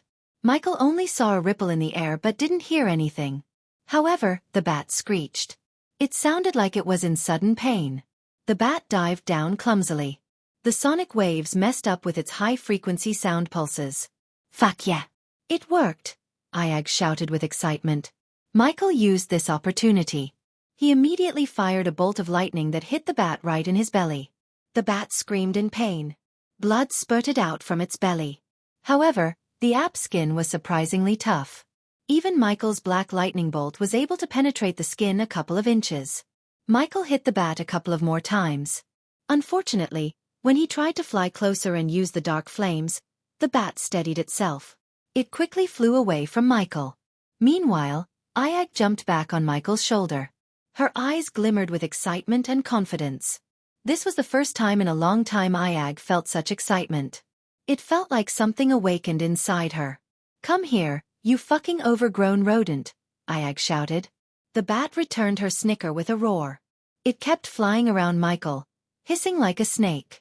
Since the bat had recovered from the sonic waves effect, it managed to evade Michael's lightning bolts. "Get me closer to the bat," Ayag ordered Michael. He liked the confidence in Ayag's tone. Granted, Michael could have found a weakness using the system and killed it even without the system. However, now he wanted Vidora to fight the bat. He would provide the needed support. Michael flew behind the bat faster than before. The bat was fast, but Michael was faster. If Michael wanted to close the gap between them, he could have done it. Considering Vidora had to fight the bat, Michael kept a safe distance. Keeping Vidora safe while battling the bat was Michael's first priority. The bat flapped its wings as hard as it could to boost forward. Any normal man would see nothing but a blur in the sky because of the bat's speed. "Just a bit closer," Ayag said. Her throat radiated a dim glow. In a blink of an eye, Michael closed the gap between them as Ayag opened her mouth, firing a sonic wave. The bat screeched as it knew what was about to happen. Compared to earlier, Ayag's second sonic wave was a couple of times stronger. The sonic wave immediately disoriented the bat. It groaned, flying clumsily in the air. To Michael's surprise, Ayag quickly shot another sonic wave. As a result, the bat almost fell down from the sky. Michael turned his gaze towards Sarba and Kane, expecting them to do something. Contrary to his expectation, they did nothing. Hence, Michael had to finish the bat. He couldn't drag the battle for long because of the other monsters around them. The arch-energy crystals and pills in his storage weren't unlimited. While the bat was clumsily flying around, Michael raised his hand as a bolt of lightning shot out of his fingertips. The lightning bolt hit the bat in the wings. He aimed the bat's wings as which seemed the softest part of its body. The lightning bolts created several holes in the wings. Soon, the bat started to roar in agony. He quickly flew closer to the bat and cast the ring of fire once again. Thanks to Ayag's disorienting sonic waves, the bat couldn't escape the flame waves. The dark flames burnt its wings. Smoke radiated from its body, along with the smell of burning air. Michael quickly jumped on the bat's body and grabbed its half-burnt wings. The bat screeched as though it was trying to call for help. Ayag seemed exhausted after producing 3 consecutive sonic waves. 3 was her limit. Luckily, Michael did not need Ayag's help anymore. He grabbed the bat's wings and pulled them toward him. The bat screeched as Michael slowly ripped its wings. Blood spurted out from the joint where the wings met its body. Even Michael couldn't rip its wings off so easily. His muscles and veins under the skin bulged up. He could toss a stone weighing a ton simply but had a difficult time ripping off its wings. The bat flew backward and upside down to shake him off, yet Michael stood firmly on its back. Eventually, the wings slowly started to come off of its back. The blood spurted out of its back stank to high heaven. Finally, Michael let out a roar as he tore off the bat's wings completely. The bat roared in pain as blood oozed down. Without its wings, the bat lost control of its body. It began to dive down toward the ocean, but Michael grabbed the bat by its neck and flew upward. The bat's eyes burned with rage. It tried to rip Michael apart with its claws. Michael let go of its neck and grabbed the bat's claws. The two of them made direct eye contact. Unlike the bat, Michael's eyes were as calm as still water. He just had a smile on his face. Michael locked his hands with the bat's claws, slowly squeezing its claws. Ayag hissed as she heard a sickening crunching noise coming from the bat's claws. Michael crushed the claws with his bare hand to make the bat suffer. He was simply annoyed by the bat. Suddenly, Michael's eyes turned pitch black as the dark beams shot out from his eyes. The bat finally stopped moving. In its head were 2 large holes where the dark beams went through. Michael looked at the bat from head to toe as the dark beams cut the bat in half. He tossed one half into the sky above, quickly cut a chunk of flesh, and scooped up a blood sample from the other. By the time the second half of the bat reached him, he cast the ring of fire to burn the body to ashes. Ding! Congratulations to the host for killing a fusion stage level 5 monster. The reward is 500,000 experience points and 10,000 badass points. He heard the system's voice in his mind. Before Michael could rejoice about the experience points, he noticed another bat flying toward him. Looking at the bat, Ayag slowly raised her head. "I'll take care of it," Michael simply said. He was nonchalant. Slowly, the area around Michael darkened. He waited for the bat to come closer, and when it did, Michael cast the Sileni's spell to slow down the time itself around him. The bat didn't even realize it was trapped in a time-slowing bubble. Michael immediately cast Xianxia, the Ring of Fire and Eyes of Doom at the same time. He went all in to finish the bat. All the spells hit the bat, ending its life in an instant. His power almost reached the peak of the immortal stage. The bat simply stood no chance against Michael. Plus, it was trapped in a time-slowing bubble where the bat couldn't react in time to avoid the spells. Ding!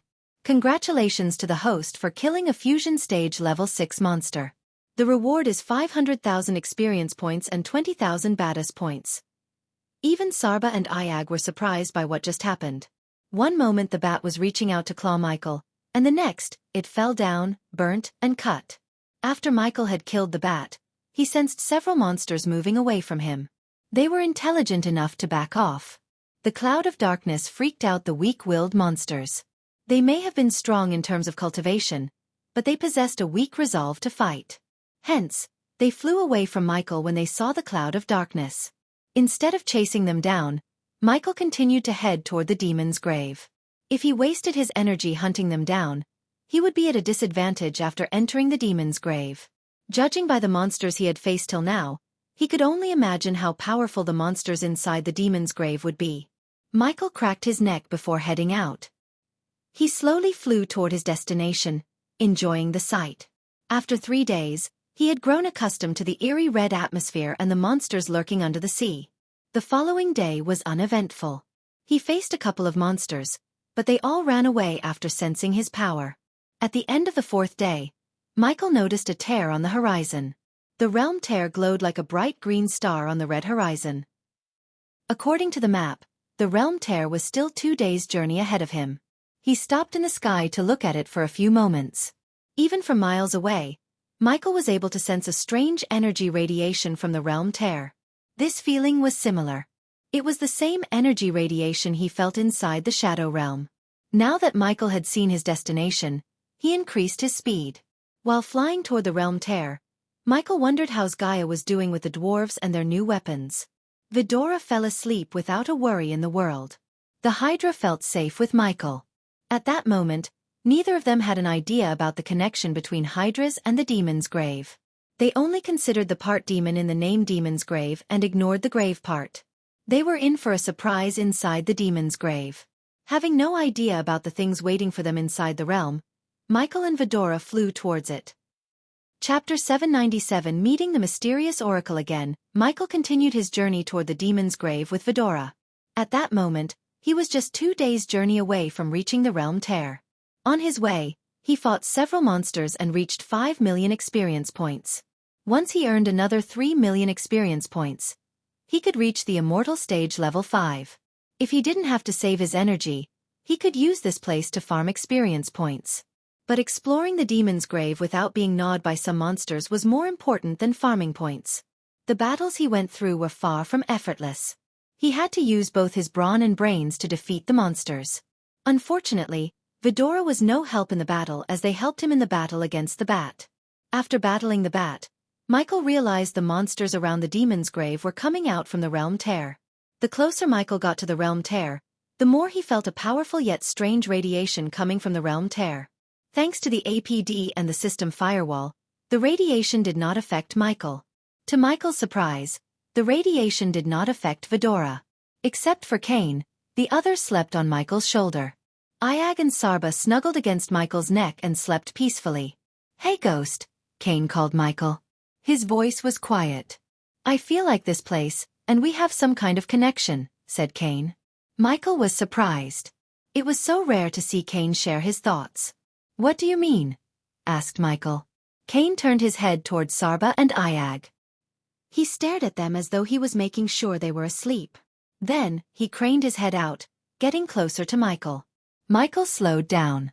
A second later, Kane slowly opened his mouth as Michael noticed a dim green ball of light in his mouth. The light resembled the realm tear. The ball of light crackled inside Kane's mouth. Michael's brows arched up. The energy radiation from the light inside Kane's mouth and the realm tear was exactly the same. Michael had so many questions in his mind. "What is it? How long since you could do this?" Michael asked Kane in a husky voice. "Do you remember the accident in the castle?" asked Kane. His question made Michael ponder. A while later, Michael recalled an incident that took the lives of a couple of dwarves when they were building the castle on the floating mountain. He remembered Gaia talking about some explosions that went off because of some drunken dwarves. According to her, the dwarves tried to smoke some herbs to get high and accidentally dropped some sparks in the explosive crates. But judging by Kane's look in his eyes, Michael had a feeling the dwarves weren't the culprits. "Yes, I do," Michael nodded without saying anything else. It was an accident, but the dwarves weren't responsible for the explosions. They did come drunk and tried to smoke near the explosives. But the crates exploded because of this. Kane opened his mouth as it lit up like a Christmas tree for a moment. "I accidentally shot out an energy beam which hit the crates. Did they know?" Michael looked at Sarba and Ayag. "No."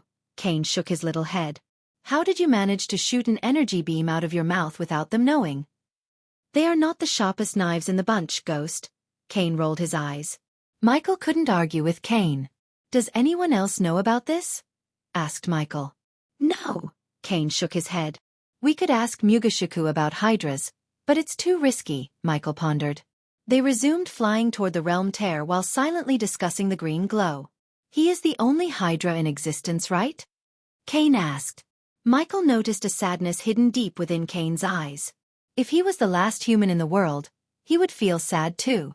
Only Vidora would know their pain. But Michael really hoped there were more Hydras somewhere in the universe. Life is full of surprises, Kane. Don't lose hope. Michael gently rubbed Kane's head. Thinking about the connection between the realm tear and the green glow in Kane's mouth, Michael headed toward the demon's grave. Luck was on his side as no monsters showed up to attack him. Eventually, the sky darkened. The howling wind was the only companion Michael had besides Vidora. Suddenly, the howling wind stopped. It was like someone had switched off the wind. Everything became deadly silent. Michael halted his pace. Michael sensed nothing in his environmental scanning map. However, he noticed a strange blue orb of light in the sky above him. The light slowly descended toward him. To Michael's surprise, the orb of light slowly transformed into a woman. The woman before Michael had a square face with a rounded jaw, a flat nose, and narrow lips, and her crimson eyes were sparkling with patience and mystery. Her curly long black hair fluttered in the air as she descended from the sky like a goddess wearing red silk robes. The golden nose stud and the piercing in both her ears added a certain charm to the woman's grace. In addition, she wore Rudraksh bead mala around her neck while a red bindi occupied the center of her forehead. If Diana was here, she would instantly remember the woman. She was the same mysterious oracle who visited Diana and lifted the curse on Diana's soul 2 years ago. Read chapter 243 to refresh your memories. To this moment, Michael couldn't sense the woman in his environmental scanning. Moreover, the woman radiated no energy. But she was the farthest thing from a commoner. Any oblivious man would drop to his knees and worship such a graceful woman. Just looking at her soothed Michael's mind and soul. For a few moments, Michael just stared at the woman without uttering a word. "I've been waiting for you, Michael," the woman said. Her voice sounded like the perfect melody that mesmerized the soul itself. It took a moment for Michael to realize what he had just heard. He was speechless. How could a strange, mysterious woman call him by his real name? Except for Gaia, no one knew his name in this world. Yet somehow, this woman called him by his name. "I know everything about you, Michael," the woman continued. Fortunately, Vidora was deep in their sleep. "I couldn't say the same about you," said Michael. "How did you know my name?" The woman smiled. "As I said, I know everything about you, Michael. Your past, your present, and your future. Not everyone could revisit the remnants of their past." Michael creased his brows as the woman continued. "The armor pieces aren't the only things that survived your time array, Michael. There are things you cannot reset," said the woman. She kept surprising Michael. For some reason, Michael didn't feel threatened by the woman even after she revealed his darkest secrets. He wondered whether she knew about the system's existence or not. This place is one of the few things your past self left behind. Now it's your responsibility to fix your mistakes. What do you mean by mistakes? Did I cause all this? The demon's grave has existed longer than 2 decades, said Michael as the woman smiled. You really think your past self existed 21 years ago, don't you? Asked the woman. Michael agreed inside. When he came to this world, Abraz was 21 years old. So Michael thought the Dark Lord reset the universe 21 years ago and, thus, became an infant. But he doubted his theory after hearing the woman's tone. Michael had a hard time doubting her when she was able to call him by his real name. Then when did my past self exist? Michael questioned the woman. 5,000 years ago. Everything that happened in your life until now already happened 5,000 years ago, said the woman so calmly. On the other hand, Michael's mind went blank. He was stunned to the core. The woman gave Michael a few minutes to get his thoughts together. But it doesn't matter how long ago your past self lived. Because of what you did, so many lives have been affected. Entire races have been wiped off because of you. Now you have the chance to fix everything. Well, most of it, said the woman. You have a second chance in life, Michael. Do not let hatred and anger consume you. Life is more than being a god and wiping out your enemies. Even enemies can become your friends if you show them compassion, Michael chuckled. Tell that to my enemies. They are the ones who want to kill me. Why don't you ask them to show some compassion? Asked Michael. Because they are not the danger you are. Michael went silent. The woman gestured at Michael to follow her. Since he felt no threat from the woman and wanted to learn more about himself from her, Michael followed her behind. "Who are you?" Finally, Michael asked the woman about her origin. Instead of an answer, she just smiled. "One day in the future, you will know the answer to your question. The time right now is yours," said the woman. "You said the demon's grave was created by something I did." "What did I do?" asked Michael. "Why did you reset the time?" Instead of answering Michael, she asked him a question. Michael took a deep breath. He knew that to get more answers, he needed to answer the woman. Plus, he didn't think lying to her was the right move. Hence, he answered her truthfully. "I think it has something to do with Gaia. Would you say you did that for love?" asked the woman. Michael nodded his head after a while. "You reset the entire universe for love, but there are many kinds of love, Michael," said the woman. "I'd greatly appreciate it if you stopped talking in riddles." Michael kept his tone as polite as possible. He did not want to piss off the only person who could give him some answers. Furthermore, she seemed like a being beyond the cultivation stages. Even the system couldn't grasp how powerful she was. "I can only give you guidance, Michael. This is your book. So it's you who should write the chapters." Chapter 798 Demon Skeletons. "Apparently, I wrote some chapters and have torn them apart," Michael joked. "True, but you got new pages to write something different this time," said the woman. "You didn't tell me who you are. At least tell me why you are here." The woman stopped floating toward the realm tear. Instead, she turned her calm gaze at Michael. Her gaze swept across the ocean around them. Michael felt a strange energy pulse followed by a ripple in the ocean. "You won't be bothered by the creatures anymore," the woman's words surprised Michael. Although he still had to test her words, he didn't think she was lying. After all, she did not need to lie to him about anything. "Also, Michael," her gaze fell on Michael once again. Michael felt like her gaze was piercing his soul itself. "Every family will have its share of flaws, but just one family is what we have," said the woman. Her gentle words echoed through the sky. Before Michael could ask her anything else, she vanished into thin air. "System, what do you think about her? Any idea about her origins?" asked Michael. To Michael's surprise, the system went into complete silence. No matter how many times he asked, the system did not utter a word about the mysterious woman.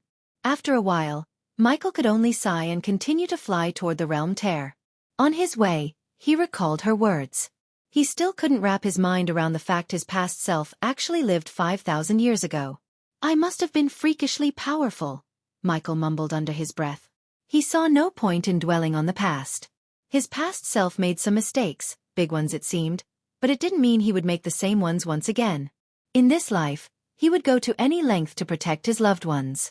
For instance, he promised himself to look after Vidora. If the demon's grave was one of his mistakes, he would fix it. "You reset the entire universe for love, but there are many kinds of love, Michael," Michael recalled the woman's words. He felt there might be another reason other than Gaia for him to reset the universe. He wondered what the hell happened 5,000 years ago. As he was flying toward the realm tear, he noticed the monsters moving away from him. Not a single monster dared to attack Michael. He even sensed some immortals monsters almost as strong as him. They all avoided Michael. Now he realized why even the immortals dared not to visit the demon's grave. If it wasn't for the woman, he would have had to fight all these monsters. With his speed, the realm tear got closer and closer to him. When he eventually reached the realm tear, he was stunned. He expected a tear in the space for 6 feet or something. But to his shock, the realm tear seemed at least 70 feet from top to bottom. He looked small in front of it. Moreover, it radiated overwhelming energy. What the hell? Iag finally woke up from her slumber. Her eyes went wide when she saw the realm tear. Michael felt a strange force pulling him into the tear. "Are you guys ready?" Michael asked Vidora. "We were born ready," Agay said with excitement tingling in his spine. Finally, Michael stopped resisting the pull and let loose of his body. The realm tear pulled Michael inside as he disappeared into the tear in a blink of an eye. Everything became blank to Michael. He closed his eyes because of the glow. Feeling the pull, Michael remained with his eyes closed. Vidora snuck back into Michael's armor and clenched the robes tightly. They traveled within the tear for an unknown amount of time. Eventually, Michael sensed the brightness dimming down. Suddenly, he felt a powerful pull. Before he could open his eyes and react in time, he fell into a soft grass field with a thud. Michael slowly opened his eyes to see a murky swamp before him. Everywhere he turned, he saw nothing but ancient cypress trees looming out of the murky water. Their brittle bark was weathered and pitted, scored by the marks of nature and man alike. They seemed to have stood the test of time and won. Any oblivious man wouldn't dare venture this deep into the demon's grave anymore.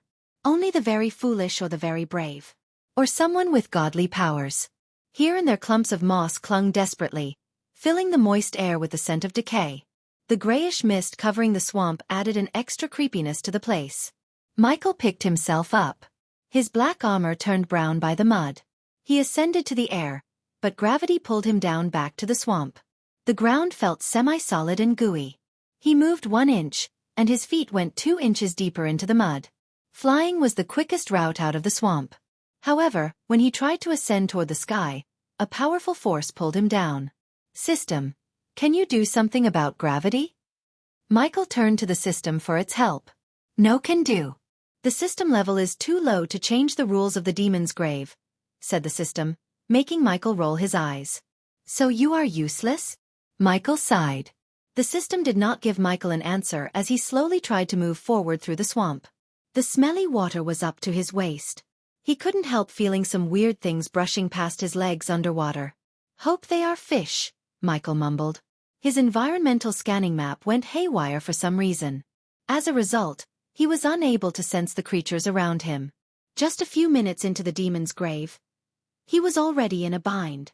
But the swamp was far from something that could stop Michael. He looked at Vidora, who sat atop his shoulder. Try to fly ahead, said Michael. He wanted to know whether gravity affected only him or also Vidora. Vidora murmured before flapping their tiny wings. They hovered in the air and remained in the air without being pulled by gravity. So it only affects me, Michael mumbled. Fly ahead and keep me posted, said Michael. But don't fly too far from me. Vidora nodded and flew away.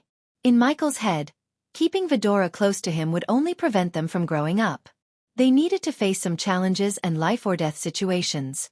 After all, Michael and Gaia wouldn't be with them all the time.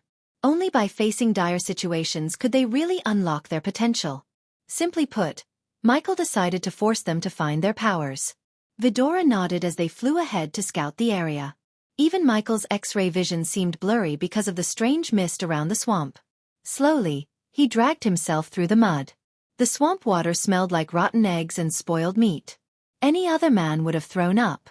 But thanks to Michael's tolerance for stink, he controlled himself.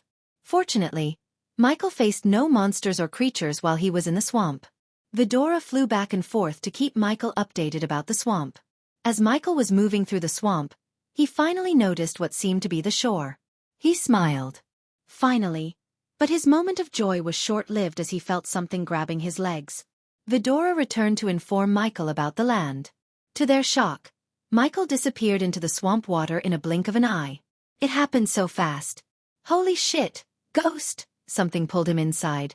The 3 heads looked shocked and worried at the same time. They shouted for Michael, yet they only saw bubbles and ripples on the swamp water's surface. Inside the swamp, Michael struggled to free himself from the strange thing's grab. He couldn't see what was before him with his naked eyes. So Michael immediately activated his X-ray eyes. As soon as everything turned blue, he saw a dark figure holding his legs. When he turned his vision to normal, he vaguely saw a brownish skeleton. However, it wasn't a human skeleton. On the contrary, it looked humanoid creature with 2 horns protruding from its skull. He also noticed a few bones that formed a vague shape of wings. The skeleton reminded Michael of Azazel. Wings, horns, and a bulky structure resembled Azazel's physical body. One of the skeletons grabbed Michael's legs, and the other grabbed his shoulder. They tried to drown him. Although drowning wouldn't kill him, Michael wasn't prepared to test his immortality underwater. According to the system, getting killed by other means wouldn't end his life but reset his cultivation. Beheading, on the other hand, would reset his cultivation and make his soul wander until he finds a suitable vessel for the soul. Finding a vessel might take days, months, years, or even decades. Under the water, Michael did not panic. He quickly formed a wind bubble around his head to breathe. The very next moment, The water began to boil because of the dark flames dancing on his hand. The cold water became hot in a few seconds. Michael clenched the skeleton's head with his hand as several cracks formed in the skeleton. In a blink of an eye, the skeleton's head turned into a white powder that dissolved in the water.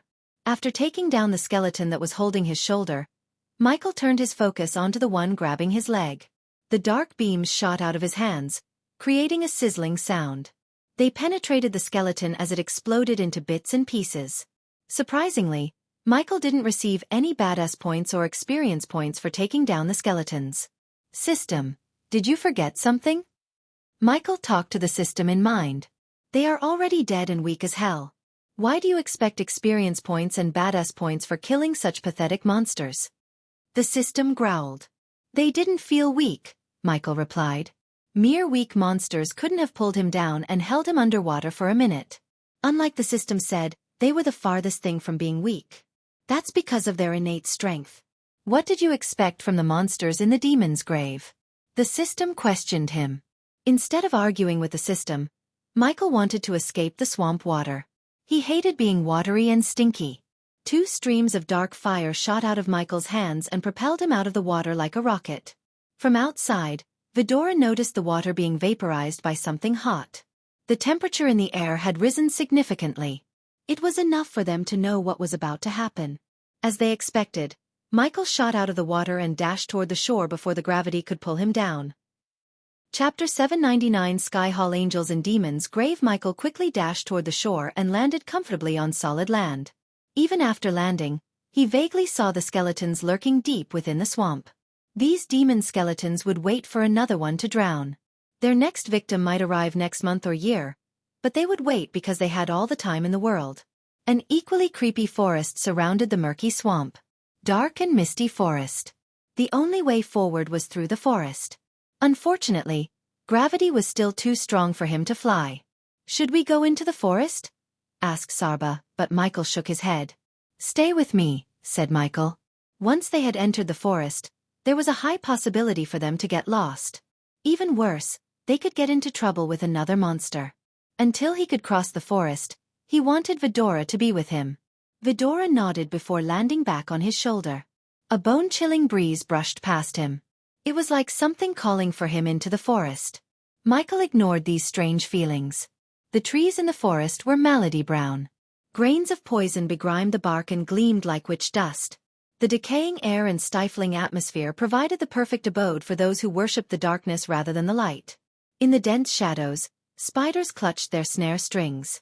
Their webs shimmered like meshed steel dipped in silver. Eyes aflame with hunger, they hoped to dine on weak prey and slurp on hot blood. The deeper Michael went into the forest, the darker it became. Everything in the forest seemed primordial. If this demon's grave was indeed his mistake, as the woman said, this place must be at least 5,000 years old. It was the only explanation for the primordial trees. Their sprawling limbs guarded the darkness, blotting out any sunlight. Their bark was mottled and splotched as if the bubbled soup had been frozen in time on its surface. A pungent tang oozed from every sentient being in the forest. Bewailing sounds ghosted through the trees. Whether it was from the predator or prey, only the forest could tell. It was truly a place to make one's veins freeze over. Everything considered edible in another forest was nauseating here. It left Vidora with the same sickening taste of their own blood. It was a forest to be avoided. Michael navigated through the labyrinth of a forest, trying to find a way out. His black armor turned murky and green because of the moths and mud in the swamp. He ignored the blood-sucking leeches littering the ground and hoped they weren't on him. As he was walking through the forest, he suddenly heard a muffled thud noise. It sounded contrary to all creepy nature sounds. Michael quickly raised his hand as the Mark III grappling hook shot out of his wrist and coiled around the branch above him. Since gravity was too strong, Vidora grabbed Michael by his collar and added an extra boost to the grappling hook. Finally he reached the top. Thanks to the trees being so cluttered, Michael was able to walk on one branch to reach the other. He crouched and strolled without making a sound. Despite being immortal, Michael did not act so brashly. There would always be someone stronger than him until he reached the absolute top. The thudding sound continued to echo through the forest rhythmically. He followed the sound that sounded louder and louder. Eventually, the forest opened up to a circular area void of any trees. The surrounding trees were neatly pruned to prevent someone from looking at the place from above. The thick canopy covered the place, only letting a few rays of light through. To Michael's shock, he saw a portal gate and several people armed to the teeth, digging the ground with some kind of contraption. It looked like a giant spoon that created a thud sound everything it dug into the ground. These men were adorned in light blue armor with angel-like wings made of sharp blades. Michael couldn't see their faces through their masks. With the golden spear in their arms and the wings, they somehow reminded Michael of angels. What surprised him more was he had seen them before. They looked exactly like the one who invaded the Nether Realm. Dalar had to stop bringing undead from the Nether Realm with the portal open because of these people. They are the same men who harvested the undead in the Nether Realm, Kane whispered to Michael while Sarba and Iag remained completely silent. They didn't dare to make a sound that might draw the attention of these armored soldiers. The Angels of the Sky Hall, that's who they were. Unfortunately, Michael did not know. He had a closer relationship with them than he actually knew. Diana, his mother, was one of them. In fact, she led a powerful group of angels. Look, Sarba whispered as Michael noticed the angels digging a black casket from the ground. The contraption dug the ground deep enough to reveal what seemed to be a burial site. One by one, the angels dragged the caskets out and threw them into the portal behind them. At that moment, Michael counted 11 angels. Surprisingly, they were all at the fusion stage. This piqued Michael's curiosity. A run-of-the-mill organization wouldn't use fusion stage cultivators for grunt work. Since there was no insignia or anything that could be used to reveal their organization, Michael had to move closer. He took out a spider from the system storage and let it crawl toward the angels. I hate this place. It gives me chills. For me, it's the smell. The place smells like dead. Michael began to hear the angels as the spider crawled closer to them. I am glad this is the last grave site, Michael frowned. If this was the last grave site, it certainly meant these people were digging up more sites. Whatever was inside the caskets, these people might have hundreds or even thousands of them. No matter what, he wanted to take a look inside the casket. However, alerting these soldiers didn't sit well with Michael. His instincts told him not to kill them, although he could slaughter them quite easily. But easy didn't mean he should do it. Silence. Why do I feel like we are being watched? Suddenly, an angel turned around in Michael's direction. Michael quickly moved behind the bark to hide. The angels slowly walked toward Michael. Their instincts and perception really surprised Michael. He kept a safe distance from them, yet they somehow managed to sense him. Even though he didn't want to fight them, he would have no choice but to fight if they found him. Michael prepared himself for a battle when an angel raised his voice. Hey, we are ordered to return. The angels who were on their way to the tree Michael was on halted their steps. He is asking for us. The voice had a tinge of fear and panic. Luckily for Michael, whoever called them was far more terrifying to make them wait than to find him. Finally, the angels turned back and returned to the portal. At first, one of the angels flicked their wrists as the giant spoon-like digging machine flew straight into the portal. Then, they tossed the caskets behind the machine. Afterward, the angels themselves flew into the portal, disappearing from the forest. By the time Michael decided to move his body, the place was empty. The angels didn't bother to close the hole they dug, which worked in Michael's favor. He leaped from branch to branch and eventually landed on the palace where the portal was a few moments ago. The hole was picked clean. As far as Michael could see, there were no caskets left behind. He looked around the place for a few moments to see if they had left behind something that could be used to unveil their identities. Unfortunately, Michael's search bore no fruit. After a brief moment of looking around, Michael returned to the front of the hole they had dug. This hole was at least 8 feet wide and 15 feet deep. You can't jump down there, said Iag. She was right. Gravity was too strong for Michael to fly upward again. It was weird and strange, but he could do nothing about it. Hence, he decided to drop one of his drones back into the hole.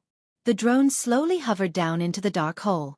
They patiently waited outside to get a glimpse of anything but mud. A few minutes later, when Michael was about to conclude that the angels had grabbed all the caskets, Michael noticed the edge of a casket sticking out of the mud. Found something, Michael said to Vidora. A casket? Asked Iag as Michael nodded. Since you can't jump down and carry it on your back, let us go down there, Sarba suggested. Having no other choice, Michael agreed. After he nodded, Vidora leaped into the hole from his shoulder. They dived down until they reached the drone. Despite their small physical stature, they were blessed with enough raw power to carry the casket in their legs. But first, they had to dig out the casket. "Little help here," Iag shouted. Their claws weren't sharp enough to dig, so Michael shot dark beams out of his eyes to dig out the casket. Vidora flew aside, avoiding the dark beams. The mud turned ashes around the casket. "Careful. Don't hit the casket," said Sarba. Soon, the casket began to shake. Vidora tightly held the casket by its edge and pulled it out of the mud. "Fuck. It's heavy," Iag cussed. The casket was surprisingly heavier than she initially expected. She wondered what the heck was inside. Eventually, Vidora brought the casket back and dropped it with a loud thud. The casket cracked in several places. It was apparent the casket was ancient. But still, Michael was able to see several runes engraved in the casket. He inspected the casket thoroughly. When he activated his X-ray vision, he saw a silhouette of a humanoid being inside. Michael was about to open the casket when he heard twigs and dried leaves breaking behind him. Someone was behind him. Instead of panicking, Michael slowly turned around. Chapter 800 Prank gone wrong. While Michael was in the demon's grave, Sabrina was returning home from Azair. Tired and exhausted by flying all the way to Penn Town. The once salmon and lavender sky transformed into a vast expanse of jet black. The night laid down a blanket of darkness. When Sabrina tilted her head skyward, she could clearly see millions of bright stars dotted on the black sky at night as the thick gloomy clouds shaded over the luminous moon covering its entirety. Penn Town glimmered like a Christmas tree on the horizon. Despite the time, the streets were bustling with crowds and carriages. The baby shower of Princess Catherine and Prince Andrews was a hot topic in the continent. Almost every prominent figure in the world was invited to the event. Usually, coming across a fusion stage warrior was as rare as a four-leaf clover. But that was proven wrong in Penn Town. These fusion stage cultivators arrived at the Penn Town a month early to ensure security. In addition to powerful cultivators, several invisible arrays and runes covered the entire town. These specialized arrays were able to read one's thoughts and alert security if they bore any ill intentions. Only the Empress of Ar had these arrays. But thanks to Rowena, the Winstons could get them. As Sabrina flew toward the manor, she felt a warmth in her body. She didn't freak out as she knew the arrays were scanning her. In the distance, the Winston Manor stood majestically glimmering. The servants went all out in decorations. They almost turned the manor unrecognizable. Rare and beautiful flowers waved their heads, welcoming the gates. Special orbs fired light beams, turning the fountain water a colorful rainbow. The servants of Winston Manor noticed Sabrina in the air and quickly bowed. Their eyes glistened with joy because of their young Miss return.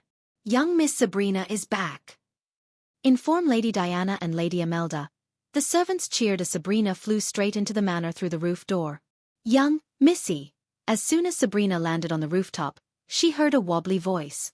Surprisingly, she saw Samuel standing before her with his usually neatly combed hair messed up. He looked funny with his nervous smile. Judging by the smell of rum coming from him, Sabrina could guess what made Samuel walk clumsily and smile like a guilty child. Well, Sabrina amused. "Are you drunk, Grandpa Samuel?" The answer was obvious to Sabrina. Still, she wanted to mess with Samuel. "No." Samuel quickly hid the mug of rum behind his back. Since the baby shower was just a week away, everyone in the Winston family enjoyed themselves. But it was surprising to see the stoic Samuel himself get drunk. "What's that behind you?" Sabrina asked, trying to hold the urge to laugh at Samuel. "Young Mississippi. You must be tired." Samuel slowly talked. He found it difficult to stay still and find words. "Samuel, where the hell are you?" Suddenly, Sabrina heard Imelda shout from downstairs. "Bring me another barrel." Sabrina couldn't believe what she had just heard. It was Imelda. There was no doubt in Sabrina's mind. Now everything made sense to Sabrina. The room behind Samuel was used to store booze for special occasions. It looked like Samuel came here to bring booze to Imelda. A light bulb lit up in Sabrina's mind. She slowly walked toward Samuel. "Why don't you take a short nap, Grandpa Samuel?" Sabrina whispered in a gentle tone as specks of golden light floated into Samuel's mind. Soon, the old man dropped to the ground and began snoring. After putting Samuel to sleep, Sabrina opened the door behind Samuel. The door opened with a creak, revealing countless wooden barrels. The Winstons only opened these barrels for special occasions. Each barrel was at least 100 years old and engraved with a special rune. The air in the room itself had a tinge of sweetness. Sabrina walked toward a barrel and placed her hand on the side as a rune glimmered on the barrel. In a blink of an eye, the barrel shrank to the size of a mug. Sabrina picked up the mug and left the room. She headed to Imelda's room with an amused smile. The manor was just as cheerful inside as it was on the outside. Every corner of the house was decorated with rare flowers, antiques, and light orbs. Moreover, everyone was in such a good mood. Luckily for Sabrina, no one noticed her as they were all in the main hall, and Imelda's room was far from it. After taking a few quick steps, Sabrina reached an emerald green door with Winston family portrait hanging above. Sabrina couldn't help smiling, looking at the portrait. She was 5 years old when they drew the portrait. Everyone looked so happy in the picture. To be honest, Sabrina missed those good old days. Nowadays, everyone in her family was going through a tough time. Letting out a heavy sigh, Sabrina opened the room. As soon as the door creaked open, Sabrina was welcomed with a strong scent of booze in the air. She saw Imelda rolling on the bed with a large mug of rum in her hand. Her hair was a mess, and so were her robes. A wide, stupid grin from ear to ear was plastered on her face. Diana. Imelda mistook Sabrina for Diana. One couldn't blame Imelda completely. The older Sabrina got, the more she resembled her mother. Since Imelda was drunk to the throat, she thought it was Diana who entered the room. The prankster in Sabrina told her to go along with Imelda and pretend to be her mother. "I brought you something, Imelda," Sabrina sternly said. She surprisingly sounded exactly like Diana. Hence, Imelda had no clue that it was Sabrina who was in front of her. "Sit down." Imelda pulled Sabrina down, forcing her to sit down on the bed beside her. Imelda threw her hand around Sabrina's neck and took a large gulp of rum. "I am so happy, Jen. After a long time I truly feel free." "Why is that?" asked Sabrina. She liked where it was going and decided to pretend to be Diana longer than she initially thought. "What do you mean why?" "Our whole family is coming together." "When was the last time this happened?" said Imelda. Sabrina was about to ask something else when Imelda shocked Sabrina. "Accept him, thanks to the gods I pray." Sabrina creased her brows as Imelda emptied the mug in her hand. "I know I shouldn't say this, but he is a curse, Diana." Sabrina was utterly confused. The words that came from Imelda's mouth didn't make any sense to her. "I even have to call you Diana because of him." Sabrina's instinct told her to refill Imelda's mug. With a flick of her wrist, she transformed the mug to its original size. Sabria drowned a mug into the barrel and handed it over to Imelda. "You can call me whatever you want, Imelda," said Sabrina. At that moment, Sabrina didn't know she was about to be shaken to the core. "Good." Imelda raised her mug before gulping the rum down her throat. Foam and rum flowed out her mouth and drenched her robes. "Harriet Hunt," said Imelda. For a moment, Sabrina couldn't believe what she had just heard. Harriet Hunt was a legend among cultivators. As a student of Trident Academy, Sabrina studied Harriet Hunt and her adventures. It wouldn't be an overstatement to say Harriet Hunt was the most powerful and strongest cultivator of her time. It was really unfortunate that she and her sisters died in an accident. Even to this day, some people believed Harriet Hunt is still alive. Sabrina was one of them. "Why did you call me that?" Sabrina frowned. "It's your name, silly." Imelda knocked Sabrina on the head. After hearing Imelda's words, Sabrina's mind went blank. Confused and bewildered, Sabrina stared at Imelda. Ever since Sabrina was little, she had this strange feeling that her mother was putting on a mask. After she grew up, it felt like Diana was pretending to be someone else. Although Sabrina had grown used to the feeling, Imelda's words brought up everything Sabrina buried deep within her. "I am Harriet Hunt. And who are you?" "Arena Hunt."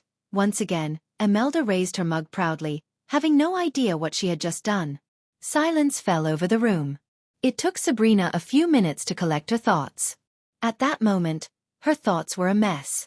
What she thought would be a good prank turned out to be a life-changing moment. Never in a million years had Sabrina thought her mother was Harriet Hunt. Sabrina stood from the bed and went to the doorway to close the door. Sabrina decided to unveil the secret behind her mother and why she faked her death. "Don't you miss our old life?" asked Sabrina. Imelda shook her head. No. I have everything I want here, said Imelda. I am glad you feel that way, Imelda. I just wish I could say the same, Sabrina sighed. You have to let him go, Harry. He is a curse. The moment he came into existence, we lost all the happiness in our lives. Sabrina wondered who she was calling a curse. Judging by her words and the look in Imelda's eyes, Sabrina had this strange eerie feeling. But Sabrina was afraid of asking her directly, which might reveal her identity to Imelda. Instead, Sabrina decided to take a subtle approach. She put herself in Diana's shoes and thought about what her mother would say at this moment. He is not a curse, Imelda. Aren't we happy right now? I am, but you aren't, said Imelda. You can fool others, Harry, but not me. I know you. My heart bleeds every time you go out there to keep him safe. Yet you forgot he is the threat to all, not the other way around. You don't mean these words, Imelda, said Sabrina. I do, Harry. It's you who has yet to see who he really is.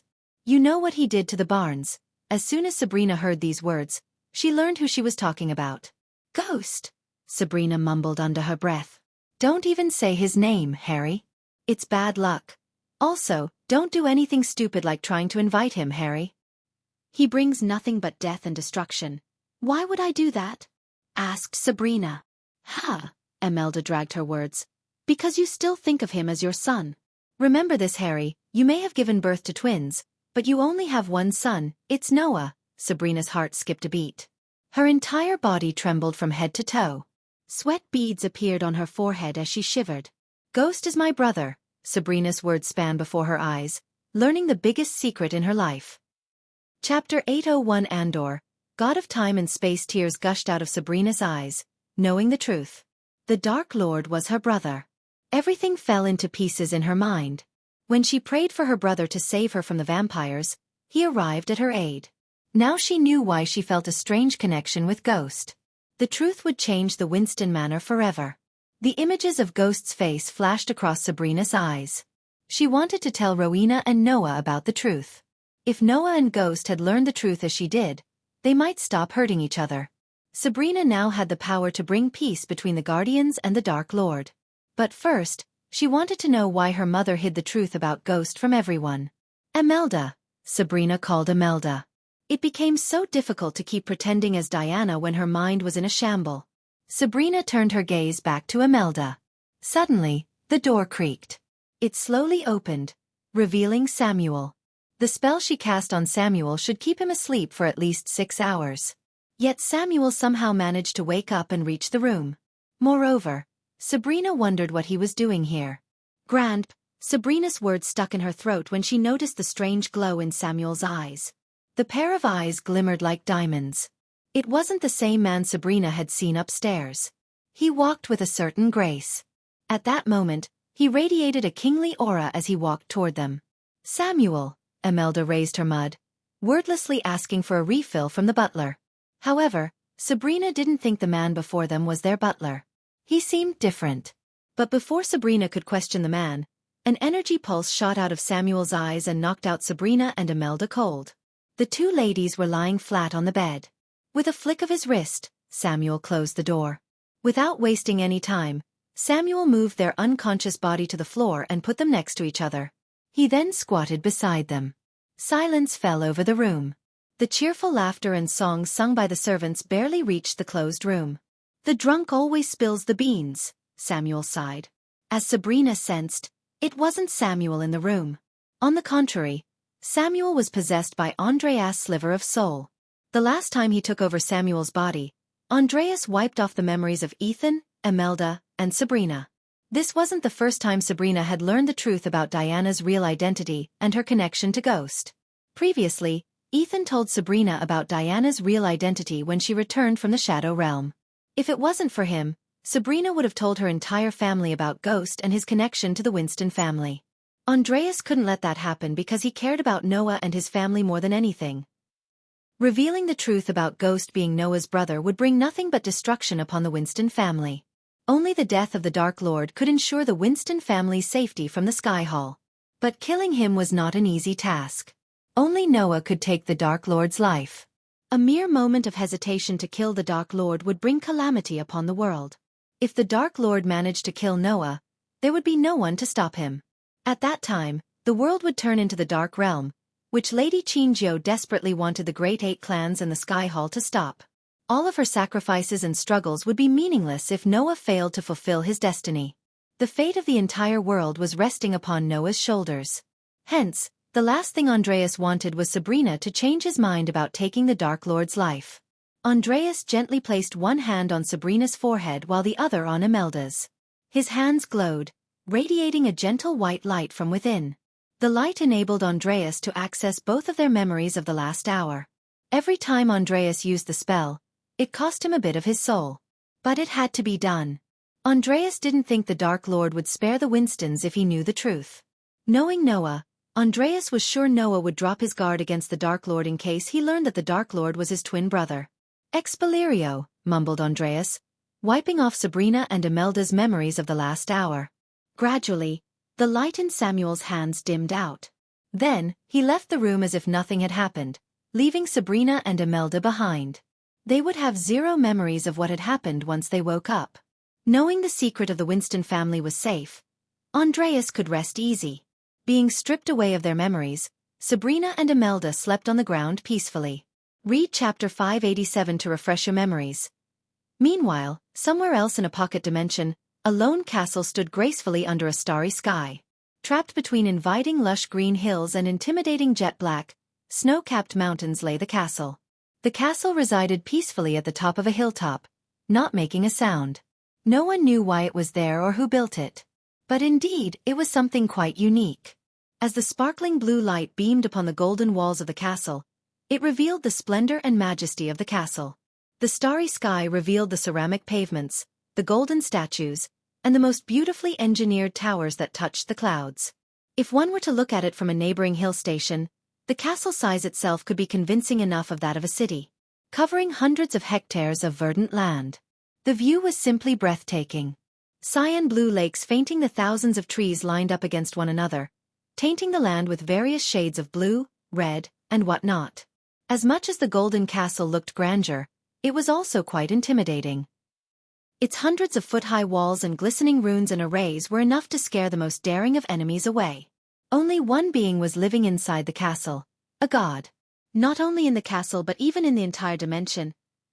He was the only living being. He had been in the castle for thousands of years.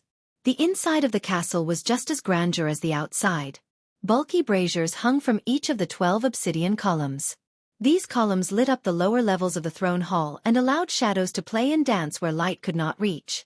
The illustrations of a golden-haired man on the rounded ceiling danced in the flickering light while sculptures resembling the man looked down upon the maple floor of this grand hall. A viridian rug ran in a circle around the hall, with 2 paths at the throne and the main entrance, while ribbon banners with adorned embroideries covered parts of the walls. Draperies edged massive, tinted glass windows colored the same viridian as the banners. The curtains had been adorned with gold leaves and embellished borders. In the middle of the throne hall, on an elevated platform, sat a radiant throne made of sapphire and gold overlooking the statues resembling the man sitting on the throne. The man had silver frizzy hair tied in a ponytail, revealing a fresh gloomy face. Glittering hazel eyes sat narrowly within their sockets, watching wearily over the empty throne hall. Freckles were spread charmingly around his nose and cheekbones. A sword left a mark reaching from just under the right eyebrow, first running towards his small lips and ending above his right eye. This scar kept him awake for thousands of years. While the man was resting on the throne, a cloud of dark smoke rose from the ground before him. He stood up from the throne and climbed down the stairs to reach the ground. Andor, the cloud of smoke talked in a terrifying otherworldly voice. How long do you have to wait for him? The cloud of darkness asked Andor. He has started to build his stupid castle. Compared to the last time, he is progressing much faster than I initially anticipated, said Andor. For some reason, his eyes glimmered with killing intent, and his voice oozed hatred. Just thinking about him made Andor's blood boil. Do you feel the same hatred and anger toward him as you did 5,000 years ago, Andor? The dark cloud asked Andor. No, Andor shook his head. What I felt 5,000 years ago was just a seed. It has grown into a giant tree of hatred in my heart. I want his blood more than I want a way out of this pathetic mortal realm. Patience is a virtue, Andor. As the god of space and time, You should know this more than anyone, said the dark cloud. I have all the time in the world. He made sure of that, Andor snarled. That was his mistake. Now you know everything he would do before he does. A devilish grin emerged on Andor's face. He forgot who controls the time. Soon he would pay the price for it, Andor chuckled devilishly. Every fiber in his goldy body was filled with hatred toward his fellow god, the god of darkness. How could Michael have reset the time without meddling with the god of time and space? Their battle shook the universe itself and created tears in reality. The god of darkness proved to be the most powerful of the two. As a result, he successfully reset the time using Andor's blood. Because Andor was the god of time and space, he was able to escape the time array created by the god of darkness. By resetting the time, Michael closed the portal to the higher realm, the world of the gods. The portal could only be opened again by the one who closed it in the first place. But to do that, Andor had to wait for the god of darkness to get stronger. Certain things must happen to the god of darkness in his life. Otherwise, the timeline would change, and his way out of the mortal realm might become a dream. That was the main reason why the Sky Hall didn't send their entire army to destroy Michael in the first place. Because the Sky Hall was controlled by none other than Andor himself. Chapter 802 The Realm of Gods. Eventually, the cloud of darkness faded out of existence, leaving Andor alone in the giant castle. It was time for Andor to see what his minions were up to. He just raised his hand as a golden beam of light shot out of his hands.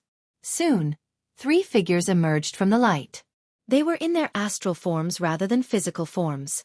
The moment they came into existence, they fell to their knees. Heavenly Lord Andor, they greeted him with utmost respect and reverence. They didn't even raise their heads to look him in the eyes. These 3 were none other than the 3 elders who planned to enslave Noah, Devdan, Thorfinn, and the Lady in White, Irael. Through these 3, Andor controlled the entire Sky Hall. They served him wholeheartedly in the hope of becoming gods one day. Once the Dark Lord could open the portal to higher realms, they planned to ascend with Andor. What are you 3 idiots doing nowadays? Asked Andor. He didn't bother to hide his disgust toward the mortals. The mortals were pretty disgusting in his eyes. In his mind, the mortals were a disease to the world. If he cared about the world, even for a bit, he would have cleansed the world of the mortals. Unfortunately, not all the gods shared the same thought about the mortals.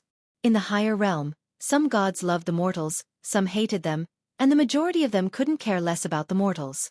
Thanks to the Dark Lord, no god could descend from the higher realm to the mortal realm, and Andor was stuck in the mortal realm for thousands of years. Guiding Noah Winston in his path to be stronger, Heavenly Lord, Devdan answered Andor despite how he was getting treated by Andor. What's the god of light up to? Asked Andor. As the god who wields power to kill his opposite, Andor rooted for Noah. Simply put, Noah was like a friend to Andor as the enemy of his enemy was his friend. He is on his way to his home, Heavenly Lord, said the dwarf Thorfinn. What? Andor's calm voice turned menacing. He creased his sword-like brows. Shouldn't he be searching for the arrows? Asked Andor. Although killing a god was not an easy task, it was not impossible. There were some ancient texts in the higher realm which mentioned killing a god and its effects. But Andor had no idea how a mortal like Xianxia managed to get a piece of this ancient text and managed to forge these god-killing arrows. Even in the higher realm, Andor had never seen a god die for eons. Only some scripts mentioned some rogue gods and the war between the gods. As for the consequences of a god's death, nothing was mentioned in any texts. If only Andor was at his peak power, he would have found Xianxia with a snap of his fingers. After all, he was the god of time and space. Unfortunately, he was still recovering from the last battle with the Dark Lord. He was fortunate the Dark Queen was there to save him from the Dark Lord. This Dark Queen is not Gaia. The trio stayed silent. Their bodies trembled, sensing the overwhelming power radiating from Andor. Although he was not at his peak power, he could still kill the trio before they could blink an eye. But he needed them more than he liked to admit. As the god of time and space, Andor knew better than anyone of the consequences of altering the events in the timeline. Any simple change could result in a catastrophic change in the future. Hence, Andor had to approach the situation with extreme caution. For a moment, Andor picked his brain in complete silence. Finally, Andor came up with an idea to nudge Noah in the right direction. It was not changing the events per se but speeding things up a bit. Send an assassin to the Winston Manor. Take a shot at one of Noah's loved ones but do not kill them. Just let your clone in the family take care of the assassin, said Andor. Let the Dark Lord take the fall. It should be enough to light the flame in Noah's heart. By injuring someone from Noah's family, Andor was not completely altering the timeline but nudging Noah in the right direction. In this situation, the right direction would let Noah battle the Dark Lord. Andor wanted the God of Darkness to die, but to ascend to the higher realm, he just needed one god to die. It might even be Noah. But no matter what, their battle must happen. Andor was manipulating the Sky Hall and the Great Eight clans from behind the scene to ensure that. Otherwise, the Sky Hall could have easily taken down the moment Michael revealed himself as the Dark Lord. Although Andor felt he was in control, and he was, for the most part, he failed to take the past Dark Lord into the equation. His ego as a god blinded him from thinking whether the past Dark Lord planned this or not. Andor was still thinking that the past Dark Lord did not anticipate Andor would escape from the time array. As for the God of Darkness, make his life harder, but don't end it. I won't stay in this scum of a world a second longer than I have to, Andor snarled. It wouldn't take a second for Andor to leave his caste and kill the God of Darkness. The current Dark Lord's power was not even a fraction of his past self. Hence, killing him would be as easy as stepping on an ant to Andor. However, if he did that, the Dark Lord's soul would leave his body and wander the universe for an unknown time before finding another suitable vessel. It might take eons. Even the God of time and space did not have that much patience. The quickest way for Andor to leave this mortal realm was with the God of Darkness. Consider it done, Heavenly Lord. The trio bobbed their heads up and down. Now leave. Andor waved his hand as the astral figures of the trio vanished into thin air. As Andor returned to his throne, his mind played tricks with him. He heard the God of Darkness words in his mind. May the other gods have mercy on you because I want. These words sounded loud and clear in Andor's head. It was as though the Dark Lord himself was speaking to him from somewhere in the castle. Andor clenched his fist to the point golden blood trickled out of his palm. I am not my brother, Andor. He will show you mercy. I will show you death. When mortals are desperate and helpless, they will pray to a god. Tell me, Andor, what are you going to do? The more he heard the Dark Lord's words, the redder Andor's eyes turned. He wanted to leave the castle and rip him to pieces. I am the God of Darkness. I am vengeance. I am your death. Andor's heart skipped a beat when his mind played the last words the Dark Lord spoke to him. This wasn't new to Andor. On the contrary, he had been hearing the Dark Lord's words and seeing his images flash in front of his eyes for thousands of years. Still, every time it happened, it had the same effect on Andor. We will meet again, my dear God of Darkness, Andor growled as his eyes glistened. Meanwhile, back on the demon's grave, Michael slowly turned around. To his surprise, it was one of the men who went into the portal a few moments ago. The angel was holding a crossbow made of some kind of red stone. The crossbow bolt glistened, threatening to end the life of whoever it was pointed at. Easy there, Tiger, said Michael. Do you see this? The angel was not afraid of Michael. Not even a bit. The way he talked showed his courage. This is specially designed to knock out an immortal, said the angel. Because of the helmet on his head, Michael couldn't see the angel's eyes. But if he had to guess, he would say they had no fear within them. Get on your knees with your hands in the air, said the angel, only to see Michael laugh. Vidora snuck back into Michael's robes. Trust me, that bolt wouldn't save you if I wanted to kill you, said Michael while moving the spider toward the angel. It was slowly crawling on his armor. The angel had no idea. Michael was just buying time until the spider could reach an exposed area in his armor and send its venom into the angel's bloodstream. Spider was just one way of dealing with the angel. If Michael wanted, he could kill him with his dead beams in a blink of an eye. The angel was not even strong as he was just at the fusion stage. You have 3 seconds, the angel warned Michael. But you only have 2 seconds, said Michael as the angel's eyes went wide. His muscles tensed. Soon, the angel collapsed to the ground, unconscious. Done, Michael smiled. He walked toward the angel and picked up the crossbow from the ground. I'll take a look at you later, said Michael. The crossbow vanished into thin air as Michael turned his gaze back to the angel on the ground. Let's get out of here first, said Cain. Lingering around in this place was not a safe option. Michael knew that. He waved his hand as the casket slid toward him. H-Jerem, Michael growled, picking up the casket from the ground.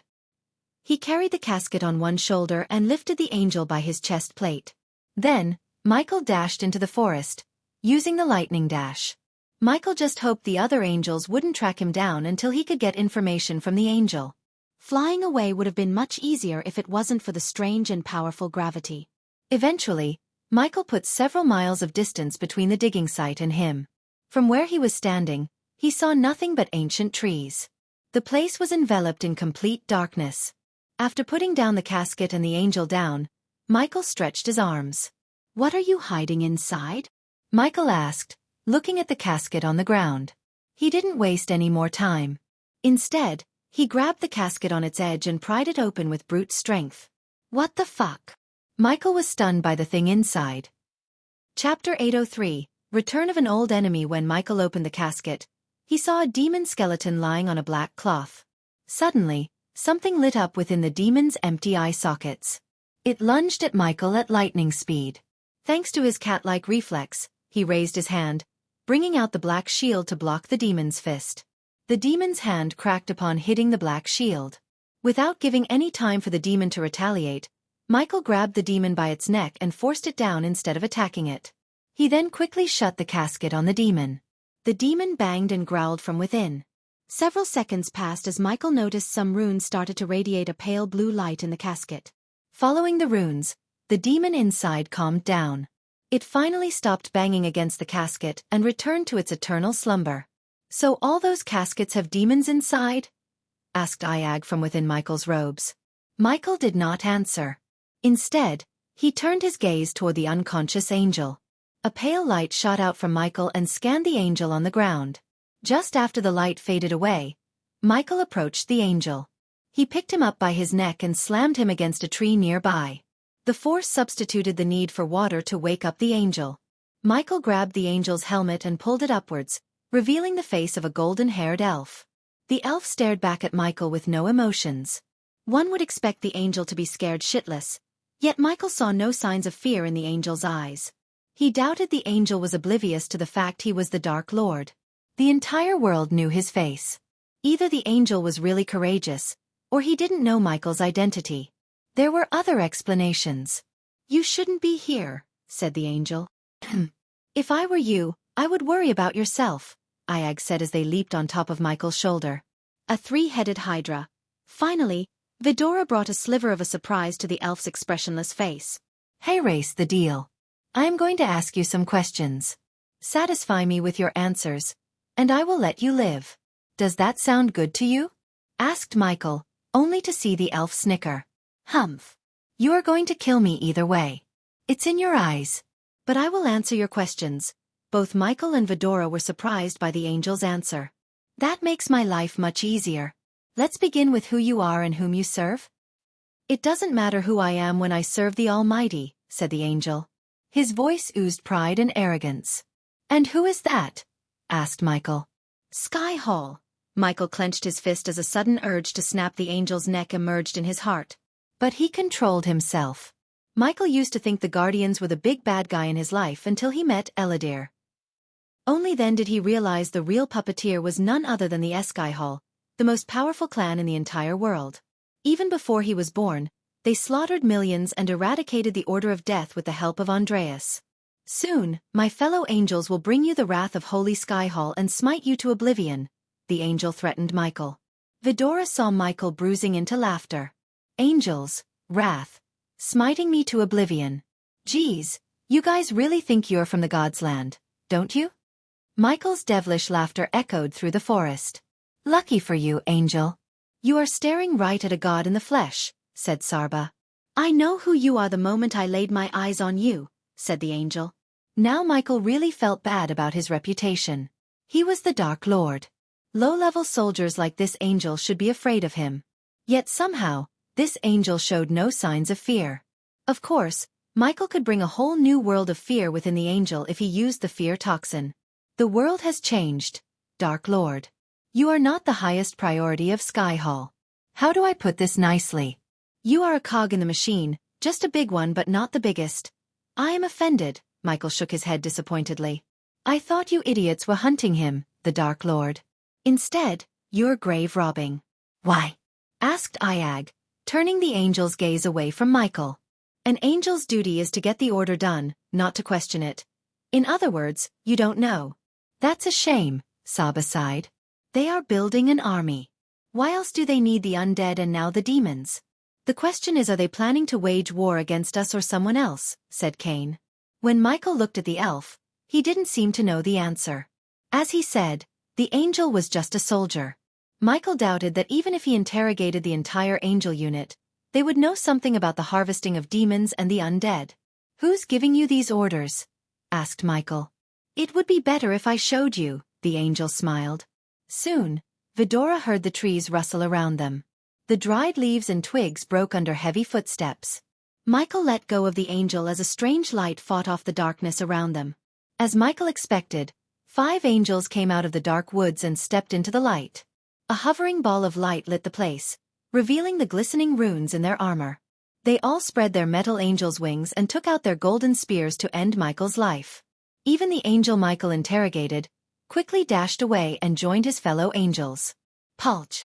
To Msaihel's shock, an angel stabbed the elf right through his chest with the golden spear. The elf coughed up blood as the angel lifted his body into the air. You are tainted by evil. Begone and find the pure light in the next life. The angel talked in a strange otherworldly voice that was capable of tearing a man's eardrum. The high-pitched voice even hurt Sabra's ears. Soon, the elf's body turned into nothing but millions of specks of light. These golden lights shone in the air like fireflies. Gradually they faded out of existence. Michael was stunned by this act of the angel. I thought the angels were merciful, said Michael. He slowly walked to the center of the light while the angels surrounded him. Despite their weak soul-refining stage cultivation, they dared to raise their spears against Michael. These angels certainly have a death wish. Even the system ridiculed the angels. Michael cracked his neck. The angels thought they caught him off guard. However, Michael knew the elf had a rune engraved on him, which emitted some kind of signal to the other angels. Simply put, Michael wanted these angels to find him.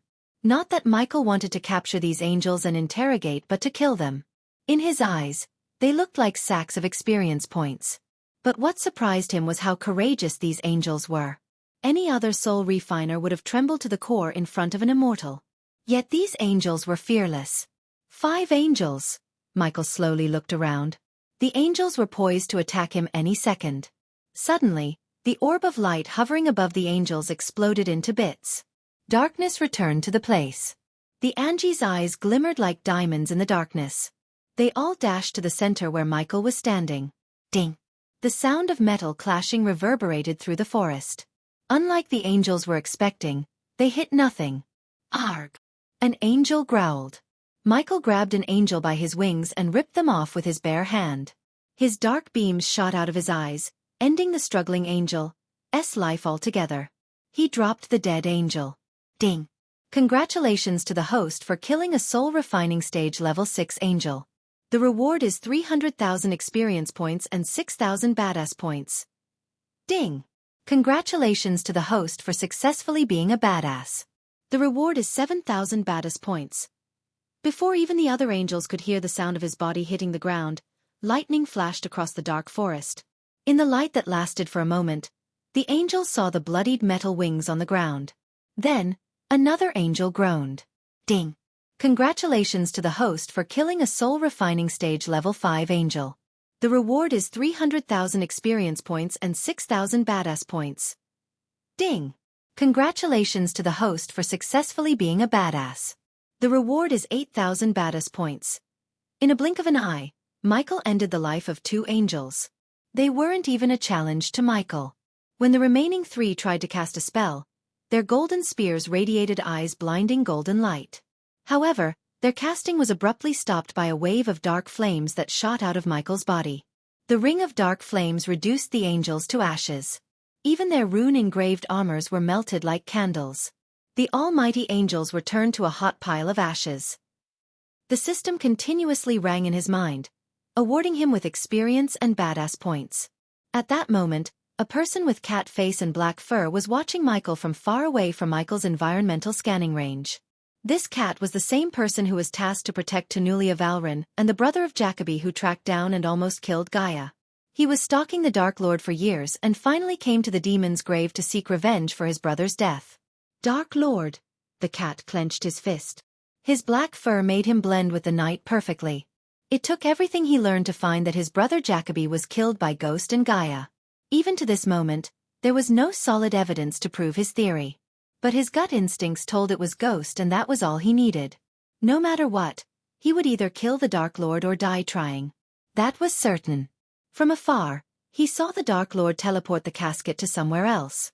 Afterward, the Dark Lord dashed into the forest, disappearing from his sight. The At leaped to another branch and started to follow the Dark Lord. Chapter 804. City of the Dwarves. The country of Dalgaram is an enormous country with a population mainly consisting of dwarves. Bordered between wasteland to the north, a canal to the south, tall mountains to the east, and a huge sea to the west, the country of Dalgaram mainly lived off blacksmithing and woodcrafting. Dalgaram itself was mainly covered in large hills and had a hot climate, which had led to a freely spread population. Despite the number of dwarves, most of them lived in small villages. The country's landscape was quite frightening. Withered flower fields, bleak, bare forests, and smelly, overgrown ponds were just a sliver of the harshness Dalgaram had to offer, which was why the country was unpopular among foreigners. The dwarves of Dalgaram were unwelcoming towards foreigners, especially toward the elves, and tended to welcome them with bitterness. They felt foreigners were a disease to the kingdom. At that moment, a young lady with golden hair left a black carriage and headed deeper into the forest. A long sword dangled on her back, complementing the silver armor she was wearing. "Don't take too much time," a thick, bitter voice resonated from the carriage. Yeah.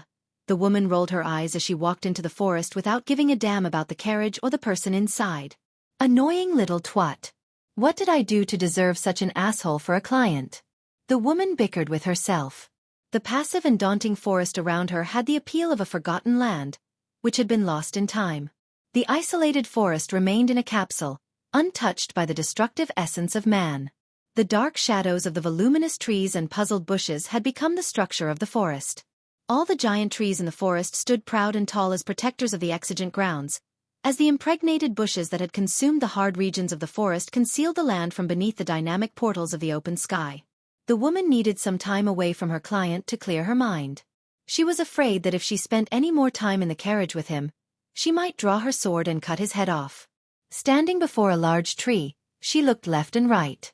Then, she punched the tree as hard as she could. The tree trembled, shedding its leaves. Her punch formed a hole in the tree. "That's quite an anger you're holding." The woman felt a chill running down her spine when she heard a devilish voice from behind. She turned around with her sword in her hand. To her surprise, a figure dressed in complete black stood before her. The power that radiated from her body made the woman tremble. "A half-immortal," the woman mumbled. Her grip around the sword loosened. Their cultivation gap was huge as she was at the soul-refining stage, and the black figure was at the half-immortal stage. If they fought, there was no chance for her to defeat the black figure. "I am not here to hurt you," said the black figure. "On the contrary, I am here to make a deal with you. A deal you might gladly accept." As a mercenary for hire, the woman liked the sound of the word deal. Controlling the overwhelming fear in her heart, the woman managed to speak. "What kind of deal?" "Simple," the black figure shrugged. "I will give you 300,000 gold coins for you to leave and never turn back." The woman's eyes glistened with joy, but soon the glimmer faded out. She couldn't believe someone would pay 300,000 for no reason. But then the black figure tossed a space ring toward her. The woman instinctively caught the ring. "Check it out," said the black figure. When the woman sent a sliver of arch energy into the space ring, her eyes widened. She saw stacks of gold coins within the space ring. If she had to guess, she would say the stack contains 300,000 gold coins. "I am not very patient. So take the ring and leave, or I will take your life. The choice is yours." The woman's heart skipped a beat when she heard these words. "I will take the ring," the woman quickly said without taking any time. "Good. Close the deal with a handshake." The black figure slowly approached the woman. The latter did not back away in fear because if the half-immortal wanted her dead, she would be dead by now. Hence, she held her ground firmly. When the black figure arrived at arm-reaching distance from her, she reached out to shake her hand. The woman slowly shook her hand as she felt a sting in her hand. After shaking her hand, the black figure turned around and left. The woman was bewildered. However, she was able to heave a sigh of relief. With the space ring filled with 300,000 gold coins, the woman could settle down somewhere and live the rest of her life peacefully. There was no need for her to risk her life, protecting scums like her current client. The black figure then slowly removed the cloak and hood, revealing her face. It was none other than Gaia. She then flicked her wrist as a ceramic mask appeared in her hand. When she shook the woman's hand, she took a drop of blood from her hand. Gaia dropped the drop of blood onto the ceramic mask. Then, she placed the mask on her face. Soon, the ceramic mask trembled as it merged with Gaia's face, turning her into a woman who resembled the mercenary Gaia met a second ago. Gaia planned to take the woman's place from the beginning, one way or another. Now that she had changed her face, she then proceeded to look the part. Thanks to Titus and Optimus, who were in charge of acquiring items for the Order, Gaia managed to get a replica of the woman's silver armor. With a flick of her wrist, she changed the black armor. Eventually, Gaia returned to the carriage she was following behind. Inside the carriage, there was someone who could get her in touch with someone from Han Torum. To pretend to be the mercenary, Gaia needed one last thing to change, her cultivation. Thanks to Michael, she had a special rune that could mimic the energy radiation of a soul refiner. It was a pale blue rune that glistened on her palm before fading away. After everything was said and done, Gaia returned to the carriage, where she met a couple of dwarves drinking and pissing. They seemed to have no shame or care. The dwarf she was about to meet was called Valmos. According to Gaia's sources, Valmos was a weapons dealer and was on his way to Dalgarum to get his hands on the new contraption the dwarves of Han Torum had built. The dwarves snickered and spat on the ground, showing their hatred toward a human. Gaia paid no mind to the dwarves as she opened the carriage door. Inside the carriage, a beefy dwarf with hardly any neck drinking to his throat. He used his long bushy brown beard to clean his hand. When he noticed the woman, a strange smile emerged on his face. As far as Gaia trailed the dwarf, she could tell the dwarf had no interest in women as he had in gold coins. Simply put, the dwarf loved gold coins more than anything. He was even fueling several wars so he could trade weapons with them and get rich. There you are. Took your sweet little time, eh? I am not paying you to protect the tree's love, said the dwarf. Spit and ale splat out of his mouth as he talked. If I am protecting something else and not you, you would have been dead by now, Gaia rolled her eyes. Since she was following the carriage and the woman for 5 days, she knew how the woman would have responded to the dwarf's comment. Ha ha ha ha ha, the dwarf burst into laughter after hearing her answer. Then, he wiped off his mouth with a cloth and gestured at Gaia to climb inside the carriage. Move your asses. It's time to resume our journey toward Embercrest. The dwarf raised his voice as Gaia sat beside the dwarf. The carriage slowly moved. Gaia took out the silver sword resembling the woman's and sharpened it in the carriage. Looking at the shiny blade, the dwarf kept his distance from Gaia. Their journey was uneventful as no one targeted the dwarf. Eventually, they arrived at the city of Embercrest. The city of Embercrest was built at the base of a mighty mountain and was truly a true modern curiosity. Its appearance was matched by the backdrop of majestic mountains, which have helped shape the city into what it is today. The riches these mountains and the mines in these mountains brought were of great importance. Still, they were also influential when it came to architectural designs, as the vast majority of buildings had been built alongside the mountains and often incorporated many different ores from the mines. The skyline was packed with unique buildings, and a lot of them seemed to have evolved throughout the ages. Daily life wasn't too stressful in Embercrest despite the lack of powerful cultivators. The dwarves substituted the cultivators with contraptions and engineering marvels. As Gaia looked through the window, she noticed the dwarves carrying rocks in a bag on their backs. These dwarves were heading for the city from one of the mines. Since the pavement was paved with stones, their ride was smooth and bumpless. Stone walls surrounded the entire city. In the distance, she saw some giant gears rotating under the waterfall. She read and heard that the dwarves produce lightning energy to power up the city instead of runes and orbs like the rest of the world. Something told her these gears, and the waterfall played a big part in the power generation. I love the smell of Embercrest. Home sweet home, the dwarf laughed. The further they traveled, the more dwarves Gaia saw on the street. Finally, they reached the city gates. To her surprise, she saw a carriage with the symbol of Guardian Guild engraved and went past them into the city. Chapter 805. Thieving Dwarves and a Weapons Dealer. Valmas, the weapon-dealing dwarf, had 5 bodyguards. 3 dwarves and 2 humans. All of them were at the soul refining stage. In dwarven nations, soul refining stage warriors were like gods. The strongest dwarven warrior in all dwarven kingdoms was at soul refining stage level 5, and he served under Drogon, the dwarf king. Furthermore, Valmos had a secret hideout that even his bodyguards had no idea of. He would use a teleportation scroll to get in and out. Hence, why he survived for so long despite being one of the most wanted dwarfs and a weapons dealer. The streets of Embercrest were bustling with dwarves, with the air smelling like freshly brewed ale and piss. Everywhere Gaia turned, she saw the dwarves in clusters, drinking and laughing like it's none of anyone's business. Contrary to the elves, the dwarves seemed simple and honest. The dwarves were hot-headed and honest folks compared to the elves, who were always scheming and using curses for hunting down their enemies. But that didn't mean all the elves were bad and all the dwarves were good. Both sides had bad apples, really bad apples. As Gaia was following behind Voms while keeping him close like a good bodyguard should, she noticed a couple of people following them. Even in the crowd, Gaia was skilled enough to spot her followers. Did I say how much I love the smell of the air? It feels like home. Now, who should I kill to get some freshly brewed Embercrest ale? Valmos joined the dwarves in laughing out loud. Hold your horses, Valmos. We've been followed. Gaia's words immediately stopped Valmos' laughter. She felt good ruining his jolly mood. The 3 dwarven bodyguards looked dumb while the other human man with rune-engraved bow and arrows looked vigilantly around him. Don't look back, Gaia warned the others. Are they stronger than you dimwits? Asked Valmos. It'd be better if we find your rooms soon, said Gaia. It's just around the corner. The place is called the Drunken Whore.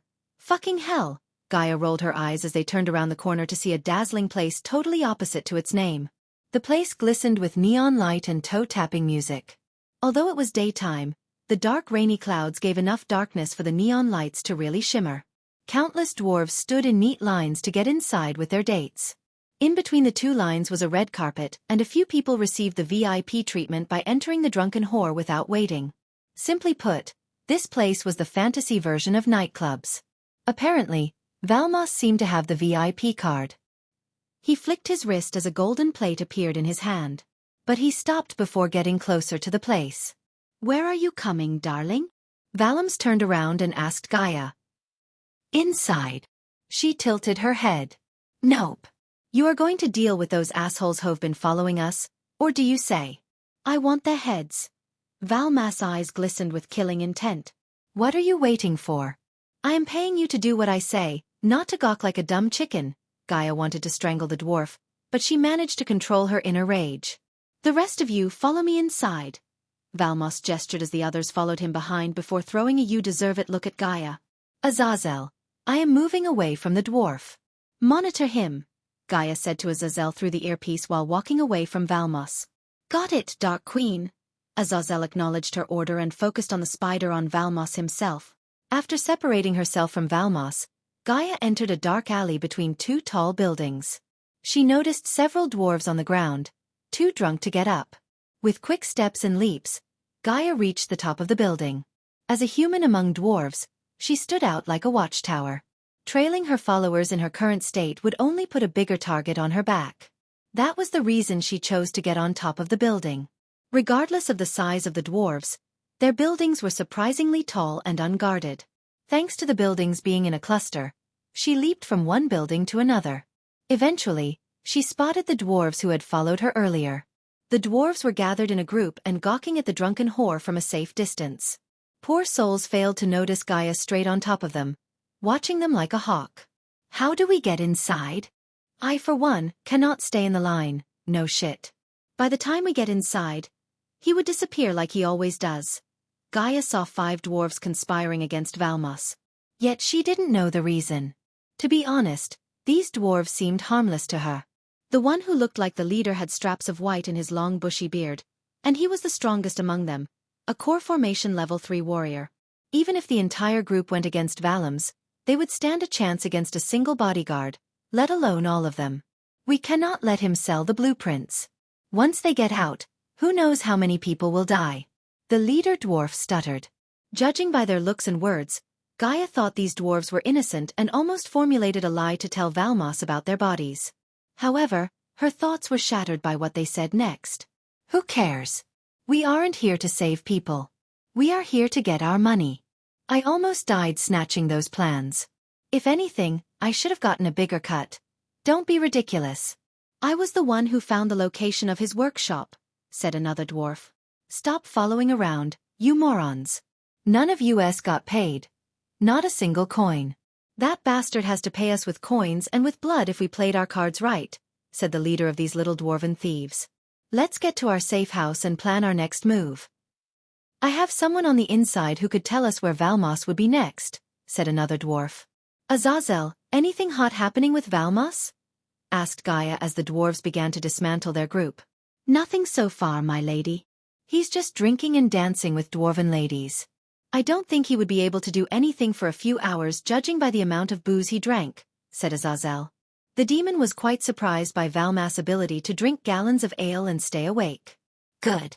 I am trailing some dwarves who might have some interesting insights. Happy hunting, Dark Queen. I will keep you updated on Valmas' status, said Azazel as Gaia trailed the dwarves to their hideout. The tables had changed, as it was Gaia who followed the dwarves this time. While she was following them, Gaia noticed the dwarves looking behind to see if anyone was following them, a trait of a thief. She was certain that these dwarves were thieves, but the question was whether they were working for someone or alone. The city of Embercrest was built like a labyrinth. There were more alleys and turns than straight streets and more taverns than any other stores. Luckily, no one was on top of the buildings or watching the skies. Otherwise, they would have seen Gaia jumping from building to building parkour style. After almost jumping from building to building for 15 minutes, Gaia reached the outskirts of Embercrest, where the infamous dwarves liked to live. This area before her had no tall buildings or lavish stores. Instead, all she could see were tiny huts in clusters and dirty river running across them. Gaia was standing atop the last tall building overlooking the outskirts. One more step, and she would be visible to all the dwarves on the ground. Even if she could sneak without getting detected, she doubted she would fit inside one of those huts. They were barely 4 feet tall. Thanks to Michael's inventions, she had a drone at her disposal. With a flick of her wrist, she took out a drone the size of her palm. It was transparent, as the wire and gears inside were visible to the naked eye. The back of Gaia's neck let out a dim light when the drone started to fly upward. This glimmer of light was a chip that allowed Gaia to control the drone without his or Azazel's help. On top of that, this tiny drone was specially made for her as his gift. It was fast, soundless when flying, and equipped with various types of gases to deal with enemies lethally and non-lethally. Fly, my beautiful night owl, Gaia controlled the drone to fly ahead. I need to work on my naming skills, said Gaia, watching the drone fly toward the dwarves. Suddenly, everything the drone saw popped up in the corner of her vision. This is how he feels, huh? Gaia thought about Michael controlling several drones at the same time. The drone swooped into the hut through a fist-sized hole. The dwarves were too busy searching for mugs and booze. A sane person wouldn't live in the hut for a minute. It looked shabby, dirty, and housed countless cockroaches. Yet, the dwarves didn't seem to mind their house guests. Instead, they filled their mugs and took them to the only piece of furniture that looked relatively new, a table. The dwarves sat around the table to discuss their future plans. They had no idea a drone was hovering above them, listening and watching them. Before they uttered a word, each took a large gulp of ale and didn't bother to wipe their mouths. When will we receive intel from your source? A dwarf asked. He can't fly here, moron. He has a pet owl that would bring the intel to us. We just have to wait, said the leader. Let me guess. Your source is a human. A damned elf would use magic mumbo-jumbo. Any decent dwarf would use a crawler. But only a human would do something so stupid, the dwarves laughed. Don't be too hard on my contact. Without him, we aren't getting near Valmos. It didn't take a genius to figure out the dwarf's inside contact. Because the only human Valmos had around him was her and another bodyguard. But Gaia could care less about him. The only thing she needed from the dwarves was what they sold to Valmos. Chapter 806. Death Kiss Crossbow's Eye. After waiting an entire hour for the dwarf's contact to arrive, Gaia lost her patience. Azazel had already warned her that Valmos was cleaning himself for some reason. Time to deal with the dwarves, Gaia sighed as she stood up from the floor. With a single leap, she shot into the air and dived down like a breezing wind. No dwarves were able to see her until she broke through the roof. The dwarves were completely caught off guard. They squealed and jumped back like scared cats. The fuck are you? You are trespass dash. The dwarves' words choked as they sensed her cultivation. Gaia waved her hand as a translucent dome appeared around them. The shield prevented any sounds from getting out. She didn't want the dwarves to scream for help. Although she could take down the entire kingdom single-handedly, it was neither her intention nor worth her time. So which one of you assholes is going to tell me what you sold to Valmos? Gaia scowled. The dwarves gawked at each other, slowly reaching for the short axes dangling on their waists. 4 talented builders, the dwarves were stupid when it came to battle. They would rather fight an unwinnable battle head-on without a strategy than keep calm and plan ahead. Gaia's experience was limited when it came to dwarves. The longest conversation she had with a dwarf was about how to build a defense tower in the floating mountain. Instead of warning the dwarves, Gaia waved her hand as a mighty wind blasted off the dwarves into the walls. The dwarves hit the wall with a thud and fell down, coughing and groaning in pain. Her figure quickly turned blurry. The dwarves saw her completely disappear from their sight. When she returned to where she was a moment ago, the dwarves felt something off. They instinctively reached for their axes but didn't find them. To their surprise, Gaia dropped their axes to the ground. Then she dragged a chair and sat backward, looking at the trembling dwarves. Their big round eyes glistened with anger and shock. But despite their cultivation difference, the dwarves didn't show any fear like anyone else would have. The man I am working for wants all of you dead. But I am a merciful and reasonable person. Give me what you sold to Valmos, and we pretend like this never happened. Gaia talked calmly as the dwarves gawked at each other. They were startled, having no idea how the hell did she know about Valmos and the blueprint they sold to him. Also, Valmos wants you all dead. He would pay me handsomely if I brought him your heads. Either way, I am getting paid. The question is, do you want to live or die? Gaia's voice became menacing. Still, the dwarves kept their mouths shut. As a result, Gaia lost her patient. She raised her finger as a green laser-like beam shot out of her fingertips. The next thing the dwarves heard was their leader screaming as loud as he could. Blood spurted out of his left knee. The dwarf groaned and cursed to high heaven. You are dead, human. When the news hits the city, our kind will hunt you down, the dwarf snarled at Gaia as she chuckled. Do you really think your kind can stop me? Gaia asked. Perhaps if the dwarves put a quest with the moguls, they might send some soul refiners after her. But the moguls were known for their expensive price and forbidden cultivation techniques. She doubted the kingdom cared enough about some lowly dwarves enough to approach the moguls in the shadows. Unless you want me to target something you treasure, I suggest you give me what I want. The dwarf leader closed his legs as his heart skipped a beat. Seeing Gaia's fingertip glow, the dwarf leader shouted. Wait, wait, wait. I'll give you what you want. The dwarf leader quickly put his hand inside his robes and threw a yellowish parchment to Gaia. You had a copy of the plans all this time. Motherfucker. His dwarven buddies were not at all happy about the leader keeping a copy of the plan. If they knew this, they could have tried to sell the plan to someone else rather than wasting their time trailing Valmos.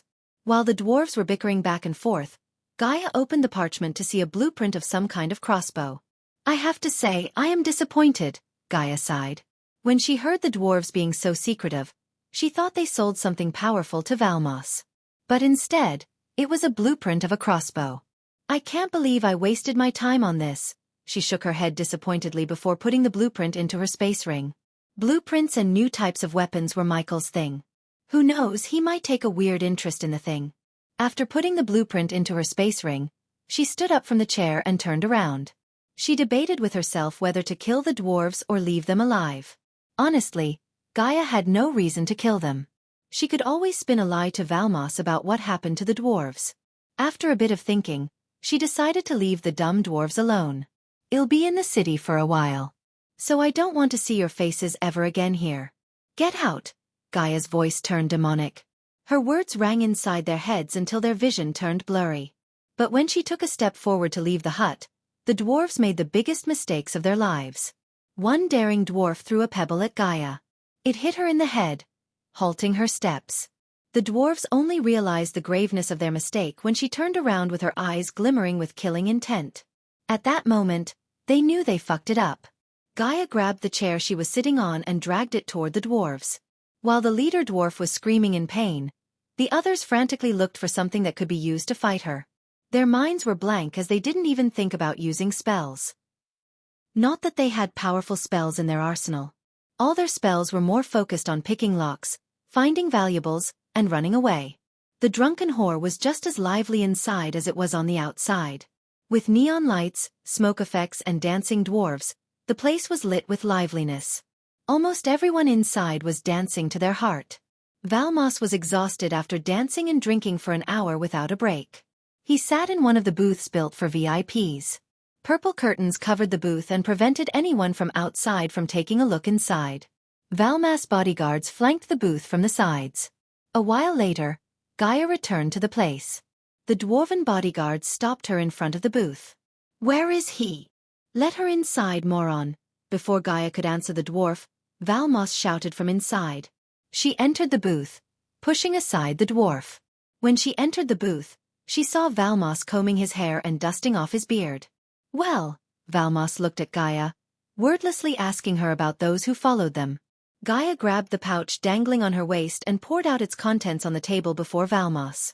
The dwarf creased his brows. Some white things were covered in blood, and a handful of hair fell onto the table. "Is that tooth?" Valmos asked, pointing at a bloody white thing. It took him a few seconds to recognize them. He was no stranger to blood and gory, but even he felt a bit freaked out seeing Gaia pouring down teeth, hair, and pieces of flesh onto the table. Moreover, Valmos could see her bloody fist and blood drops on her face. "You asked me to bring their heads, but this is all I could find in their bodies after I was done with them." Gaia cracked her fists. After the dwarf hit her with the pebble, Gaia showed them hell on earth. She broke every bone in their bodies and almost killed them. When she was done with them, the dwarves wished for death. They became an outlet for her inner fury. Luckily for the dwarves, she didn't wish to kill them. Otherwise, she wouldn't have given them healing potions and thrown them out of the city herself. Since she was a pretty convincing liar, Valmos believed her without a doubt. Plus, he had more urgent things to worry about than some stupid dwarves. "You seem tense," said Gaia as Valmos sighed. "That obvious, huh? I have an important meeting coming up.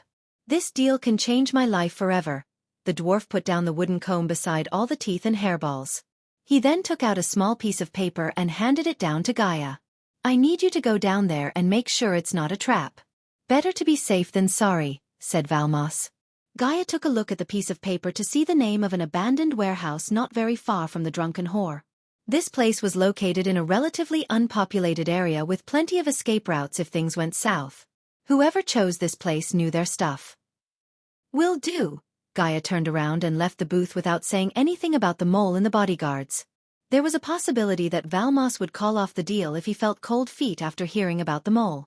Valmas' schedule must go uninterrupted for her to get closer to the new weapons built by Han Torum. He was their only lead to get those weapons. The human bodyguard looked tense as he should be. But Gaia didn't do or say anything that could tip him off. After leaving the drunken whore, Gaia headed straight to the meeting spot. Valmos wanted her to make sure it wasn't a trap, and she wanted to equip the place with enough spiders to record their secret deal. Since the streets were filled with dwarves, she could see to the end of the streets. To her surprise, she noticed the carriage with the Guardian Guild crest parked on an alley near a tavern. Coincidentally, the tavern was called the Mountain Guardian. She would have been more surprised if she knew who was staying inside. Noah Winston. You're tuning in to the Wisdom Diary YouTube channel. Don't forget to subscribe and join us on this journey to catch the most captivating stories.